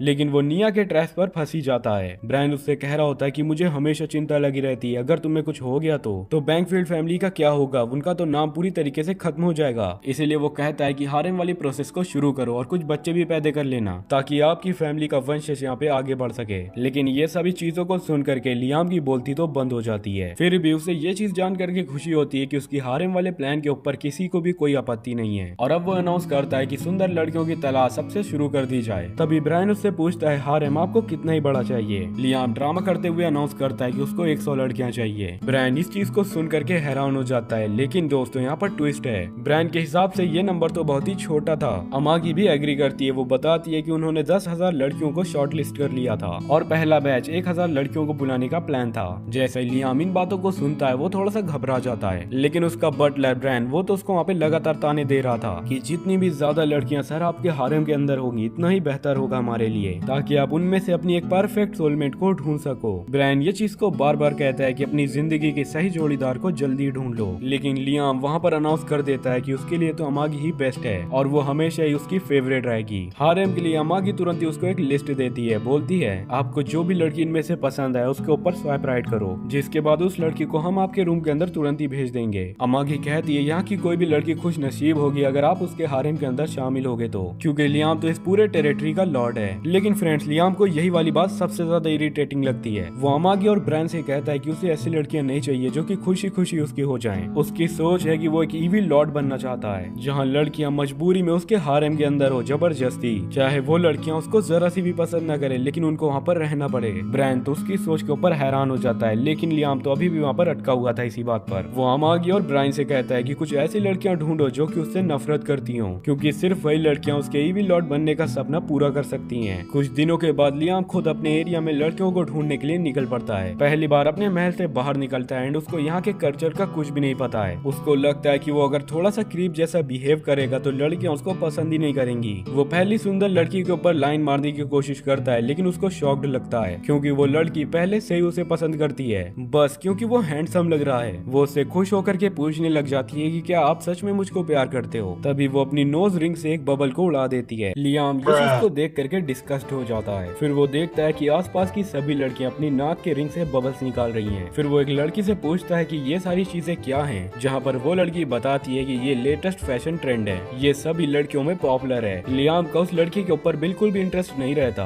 और वो वापस से अपने महल के अंदर चला जाता है, लेकिन एक नोज रिंग को वहाँ पर खरीद लेता है। थोड़ी देर के बाद अमागी और ब्रायन वहाँ पर आते हैं एंड वो दोनों लियाम को देखते हैं कि वो वही नई फैशन वाली नोज रिंग को पहने हुए है। लियाम वहाँ पर टायर्ड होकर के बोलता है यहाँ की लड़कियों का टेस्ट तो कितना बेकार है, अगर उनको ऐसी सारी बकवास चीजें कूल लगती हैं। अमागी कहती है ये बबल रोज रिंग यहाँ पर क्यूट है। अमागी कहती है कि तुम जरा सी मुझे दिखाओ, जिस पर वो मना कर देता है। फिर जिसके बाद वो नोज रिंग को पैर तले कुचल देता है एंड कहता है कि ये बहुत घटिया है और तुरंत ही इस चीज के ऊपर बैन लगा देता है। जिसके बाद वो कंप्लेन करता है कि इस कंट्री के फैशन ने उसको बहुत ही डिसअपॉइंट किया है। उसको लगा था यहाँ पर टाइट ड्रेसेस वाली मॉडर्न जमाने वाली लड़कियां रहती होंगी। लियाम को तो बस ऐसी ही लड़कियां मिलती हैं जो कि नाक के रिंग से बबल्स निकाल डालती हैं। उसको ये चीज बेकार लगती है जब वो वहाँ पर नोटिस करता है यहाँ पर की लड़कियाँ पूरी बॉडी को कवर करने के लिए एक अलग तरीके का सूट पहनती हैं, जिसकी वजह से उनके अंदर की जरा सी भी स्किन बाहर नहीं दिखती। अमांगी कहती है कि ये नया फैशन है जो कि लोगों ने खुद ही बनाया है सन की लाइट से बचने के लिए। वो बताती है कि बैंकफील्ड के लोग अपना फैशन खुद ही से डिसाइड करते हैं, यही यहाँ की कल्चर है। लियाम को ये चीज बिल्कुल भी मंजूर नहीं होती और वो वहाँ पर बोलता है अब वो यहाँ की फैशन इंडस्ट्री को बदल देगा। तुरंत ही अमागी को कुछ डिजाइनर्स और सुंदर लड़कियों को हायर करने के लिए बोल देता है ताकि जब लोग उन्हें खूबसूरत कपड़ों में देखेंगे तो वो भी उन लोगों को देख करके इंस्पायर हो जाएंगे और बोल्ड फैशन करने लगेंगे। वो सोचता है कि एम्पायर की सबसे मशहूर मॉडल को वो बुला ले, लेकिन अमागी बोलती है कि उसकी फीस पूरे साल के बजट के बराबर है। लियाम तुरंत ही मॉडल बुलाने का प्लान वहाँ पे ड्रॉप कर देता है, लेकिन अब भी चाहता है कि पैलेस के अंदर सुंदर लड़कियां हों जिनको कि वो अपनी मर्जी से रेडी कर सके। अमागी बोलती है कि पैलेस के अंदर काम करने के लिए सुंदर होना जरूरी है, इसलिए यहाँ के सभी वर्कर्स बहुत ही अच्छे दिखते हैं। लियाम मान जाता है कि ये बात यहाँ पर सच है। फिर ब्रायन वहाँ पे बताता है कि पैलेस की सर्वेंट अपनी मर्जी से उनके बेडरूम पर जा सकती हैं, क्योंकि नौकरी लेते वक्त वो सभी लोग कंसेंट दे चुकी हैं। लियाम को ये आइडिया पसंद तो आता है, लेकिन उसके इविल लॉर्ड वाले प्रिंसिपल से मैच नहीं करता, इसलिए वो सोचता है कि क्या वो सच में एक क्रूर डिक्टेटर बन सकता है। दूसरी ओर प्रिंसेस क्रिस्टियाना, जिसको कि लियाम ने पायरेट से बचाया था, अच्छी तरीके से ट्रीटमेंट हो जाने के बाद वो बिल्कुल से नॉर्मल हो चुकी है। वो बिल्कुल ठीक हो चुकी है और अपने पुराने जैसा शरीर पाती है। उसकी आंखों में आंसू आ जाते हैं क्योंकि बहुत सालों तक वो एक मॉन्स्टर की तरह जी रही थी। चाहे ये सपना ही हो, लेकिन क्रिस्टियाना बहुत ही खुश है। लेकिन डॉक्टर बताती है कि ये सपना नहीं है, बल्कि तुम सच में यहाँ पे ठीक हो चुकी हो। डॉक्टर बताती है कि उन लोगों ने एलेक्सर, एक मिरेकल मेडिसिन का यूज किया है जो कि हर एक बीमारी और चोट को ठीक कर सकती है। क्रिस्टियाना हैरान होकर के पूछती है कि क्या इतनी ज्यादा महंगी दवाई को यहाँ पे एक दूसरे इंसान के ऊपर ऐसे कैसे यूज कर देगा जिसका देश ही खत्म हो चुका और वो पूरी तरीके से एक बर्डन बन चुकी हो। डॉक्टर बताती है कि ये सभी चीज यहाँ पे हमारे महाराज लियाम की वजह से है। उसी ने इतने अच्छे हॉस्पिटल बनवाए, डॉक्टर रखे ताकि उसके सिटीजन लोग अच्छी तरीके से अपना इलाज करवा सके, और आपके लिए स्पेशली यहाँ पे एलेक्सर मंगवाया ताकि आपको भी ठीक किया जा सके। क्रिस्टियाना ये बात को सुन करके बोलती नहीं। फिर डॉक्टर बोलती है कि अब उसके लिए रिहैब मुश्किल होगा। वो कहती है कि मैं सब कुछ करने के लिए तैयार हूँ। फिर डॉक्टर बताती है कि लियाम का मैसेज है कि अब उसको वहाँ पे अपना कर्जा चुकाना होगा। क्रिस्टियाना लियाम को याद करके सोचती है कि लियाम ने वहाँ पर उसने उसको हेल से निकाला एंड अब वो अपनी पूरी कोशिश करेगी अपने लियाम द मास्टर को खुश रखने के लिए। लियाम की कंट्री बहुत ही ग्रो करने लग जाती है एंड वहाँ के लोग यहाँ पे मजाक करते हैं कि अब उनके पास इतना काम एंड पैसा कमाने की इतनी ज्यादा अपॉर्चुनिटीज हैं कि वो लोग थक चुके हैं अब ये सारी चीजों से। दूसरी ओर गाइड भी बैठा होता है जो कि हमेशा से एक ऐसे बंदे को ढूंढ रहा है जो कि उसकी कंट्री में लियाम से खुश न हो। तभी वो अपने मन में यही कहता है कि उसने ऐसा क्या अच्छा कर दिया जो सभी लोग यहाँ पर खुश हैं, गरीब और परेशान नहीं है जैसा कि इनको होना चाहिए था। वो जल्दी से आर्मी बटालियन को देखता है जो कि लियाम को इंपीरियल आर्मी के 4 शिप से मिली हुई थी एंड उसने कोशिश की थी कि कुछ ईमानदार फौजी को भेजा जाए ताकि वो दोनों इविल लॉर्ड के खिलाफ बगावत कर सके। पर सभी सोल्जर्स ने तो लियाम की वफादारी की कसम खा रखी है कि दूसरे नोवेल्स की जगह यहाँ पे लियाम सच में पायरेट्स के सामने खड़ा होता है और हमारा कितना ज्यादा ख्याल भी रखता है। फिर गाइड चेक करता है याशुशी को जो कि एक क्लब के अंदर अपनी रिटायरमेंट को फील कर रहा था। वो सोचता है कि अब उसे सेफ होना चाहिए क्योंकि लियाम को तो अब उसके बारे में पता भी चल जाए तो वो फिर भी कुछ भी नहीं करेगा, लेकिन उसने खुद ही अपनी किस्मत को खराब कर ली क्योंकि टीवी के ऊपर न्यूज आती है लियाम को इंपीरियल आर्मी ने मैन ऑफ द ऑनर दिया है पायरेट की बेस को यहाँ पर तोड़ करके वापस लाने के लिए। लियाम अपनी स्पीच के अंदर याशुशी का नाम लेने लगता है एंड उसकी काफी ज्यादा तारीफें भी करता है और याशुशी परेशान हो जाता है कि अब भी उसको लियाम के चक्कर में फंसना ही पड़ेगा। गाइड फिर से डिप्रेशन में चला जाता है। वहीं दूसरी तरफ पायरेट गोस अपनी ज्यादातर शिप को लेकर के इंपीरियल आर्मी से बच निकलता है कुछ हजार शिप्स को डिकॉय बना करके। उससे कोई भी परवाह नहीं है कि उसके इतने सारे लोग यहाँ पे मारे गए एंड सोचता है कि बैंकफील्ड जाते जाते हम लोग इंपीरियल आर्मी के ट्रेनिंग ग्राउंड के ऊपर कैसे ही पहुंच गए। उसको ये चीज रियलाइज होती है कि वॉर गेट वाले ने ही हमें यहाँ पे धोखा दिया है, तो वो अपने असिस्टेंट से यही बात को कहता है कि चलो हम लोग चल करके उन्हें सबक सिखा दें। तभी गाइड उसके पास पहुंचता है एंड उससे कहता है कि तुम गुस्से का निशाना गलत जगह लगा रहे हो। गाइड कहता है कि असली दुश्मन तो यहाँ पे लियाम है जिसने कि उसका ट्रेजर वाला आइलैंड लूट लिया। गोस्ट तुरंत ही ऑर्डर्स को बदल देता है अपनी क्रू से। वो कहता है जल्दी से सारी सप्लाई को यहाँ पे रिफिल करो, हम लोग वापस से जा रहे हैं लियाम की टेरिटरी पर। गाइड खुश हो जाता है, उसको पूरा भरोसा है कि गोस्ट अपनी पावरफुल फ्लीट के साथ लियाम के ऊपर हमला करेगा और उसको आसानी से हरा भी देगा। तभी लियाम अपने मेंशन के अंदर ब्रेकफास्ट को एंजॉय कर रहा होता है। रोबोटिक मेड उसके चारों तरफ बिजी रहती हैं, लेकिन उसके अंदर का कोई हिस्सा भी वहाँ पे सेटिस्फाइड नहीं लगता। वो अमानगी से पूछता है कि इविल लॉर्ड का खाना यहाँ पर कैसे होता है, क्योंकि उसके हिसाब से इविल लॉर्ड हमेशा बहुत सारे मीट खाते हैं, सुंदर औरतें हमेशा आस पास होती हैं, उसके लोग भी मजेदार जिंदगी जीते हैं। अमागी उससे पूछती है कि क्या अभी भी तुम अपने मीट वाले लेक और वाइन वाली चीजों को याद कर रहे हो। लियाम कहता है कि ये वाला प्लान तो मैं काफी दिन पहले ही छोड़ चुका हूँ। अमागी फिर से पूछती है कि क्या आपको और खाना चाहिए या फिर ऑफिसर्स को लंच में बुलाएं, पर लियाम तो दोनों ही चीजों में इंटरेस्टेड नहीं है।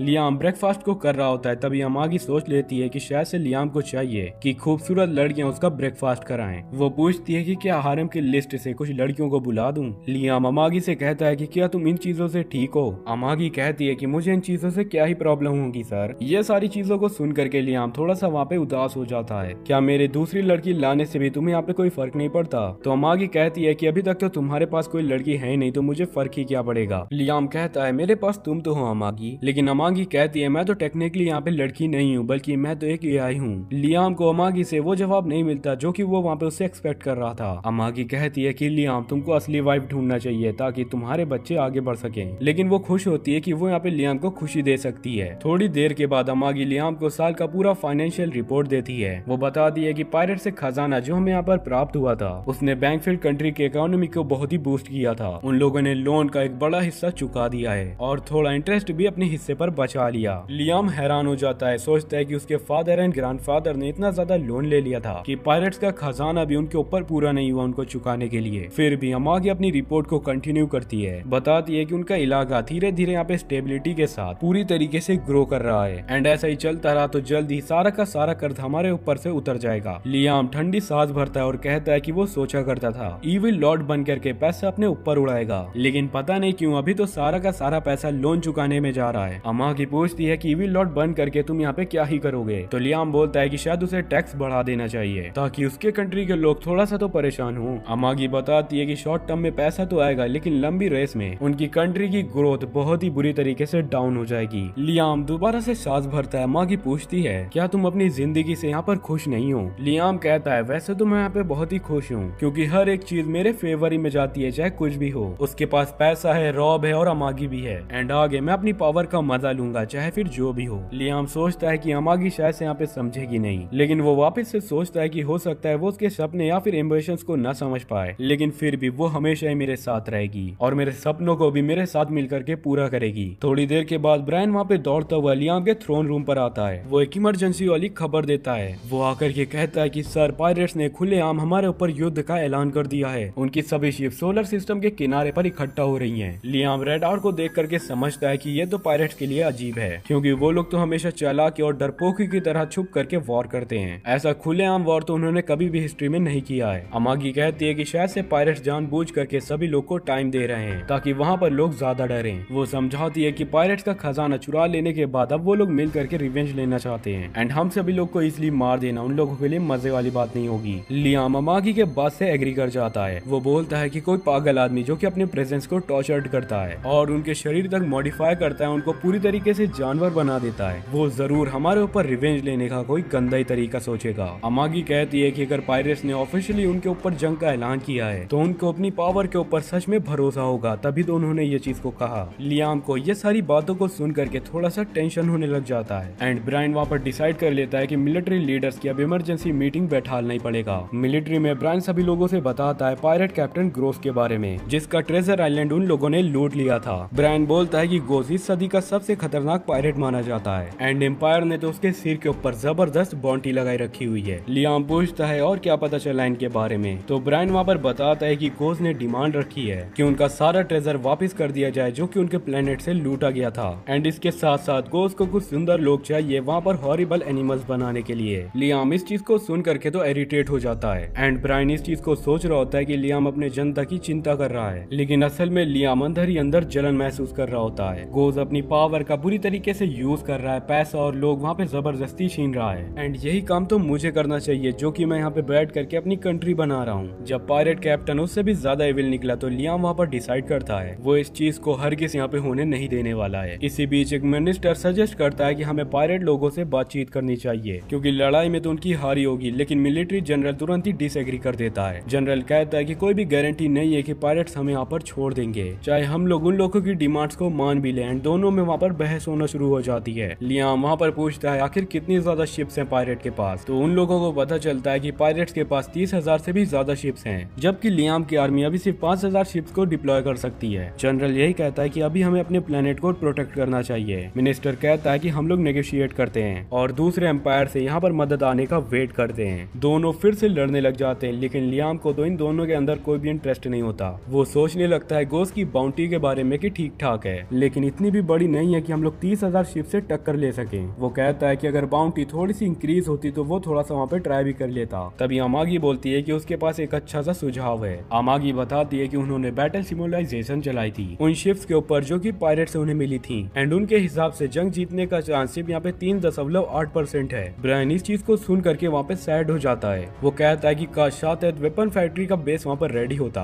तो कुछ चांस हमारा जीतने का भी यहाँ पर बन जाता। ब्रायन लियाम को उसी वेपन के बारे में बताने ही वाला होता है कि तभी अचानक से टाइम वहाँ पर फ्रीज हो जाता है। लियाम चेक करता है कि सब सच में वहाँ पे फ्रीज हो चुके हैं। अमागी को जगाने की कोशिश करता है, फिर इधर उधर देखने भी लगता है कि अब वहाँ पर होने क्या वाला है जो ये सारी चीजें हो रही हैं। तभी गाइड वहाँ पर आ जाता है। लियाम उसको देख करके पूछता है कि अभी तुम यहाँ पर क्या कर रहे हो? अभी मेरे बेस के ऊपर एक बहुत ही बड़ी अर्जेंट प्रॉब्लम चल रही है। गाइड लियाम से बोलता है कि उसे पता है कि पायरेट्स की वजह से वो यहाँ पर थोड़ा परेशान है, एंड इस चीज को भी रिवील करता है कि ये पायरेट्स यहाँ पर उसी ने बुलाए हैं। लेकिन उसी वक्त लियाम उसके ऊपर शक न करे और बाद ही में सारा सच वहाँ पर आए तो गाइड वहाँ पर बोलता है कि उसने ये सभी चीजें उसकी भलाई के लिए करवाई हैं। गाइड कहता है कि लियाम तुम्हारी कंट्री के ऊपर कर्ज का बहुत बड़ा बोझ है, एंड इसीलिए मैंने पायरेट्स को बुलाया ताकि तुम उनसे लड़ करके उनको हरा दो और सभी पैसे का यूज करके वहाँ पे अपना कर्ज उतारो। लियाम बोलता है कि वो पहले से ट्रेजर आइलैंड में सब कुछ ले चुका है, लेकिन गाइड उसको एक्सप्लेन करता है कि वो सिर्फ एक छोटा सा हिस्सा है उनके ट्रेजर का। गाइड कहता है कि गोस्ट को हरा और पूरा खजाना और इज्जत अपने साथ पाओ। वो कहता है कि उसने ये सारी चीजें उसके लिए सिर्फ यहाँ पे प्लान की है। इसी के कारण गाइड ने उसे यहाँ पे गरीब नोबल के फैमिली के अंदर भी जन्म दिलवाया था, बल्कि कोई अमीर नहीं। गाइड कहता है कि अगर तुम यहाँ पे मुश्किलों को झेल करके आगे बढ़ते रहोगे तभी तो असली ग्लोरी तुम्हारे हाथ में आएगी। लियाम ये चीज को सुन करके खुश हो जाता है एंड गाइड का वहाँ पे शुक्रिया करता है क्योंकि गाइड ने लियाम के लिए इतना सब कुछ सोचा। गाइड वहाँ से चला जाता है, जिसके बाद टाइम वहाँ पर वापस नॉर्मल हो जाता है। तभी ब्रायन वहाँ पर अपनी बात को पूरी करता है, साथ एक फैक्ट्री के नए वेपन के बारे में। लेकिन लियाम उस लंबी सी वेपन के बारे में खुश नहीं होता। लेकिन फिर भी लियाम वहाँ पर ऐलान कर देता है कि वो अब यहाँ पे पायरेट कैप्टन खोज और उसकी पूरी फ्लीट को हरा करके उसका सारा खजाना छीन लेंगे। मिनिस्टर इस चीज को मना करता है कि ये यहाँ पर सही फैसला नहीं है, लेकिन लियाम उसे ये याद दिलाता है कि यहाँ पर असली राजा तो मैं ही हूँ, एंड मिनिस्टर तुमको मेरी बात माननी पड़ेगी, मैं राजा हूँ तुम नहीं।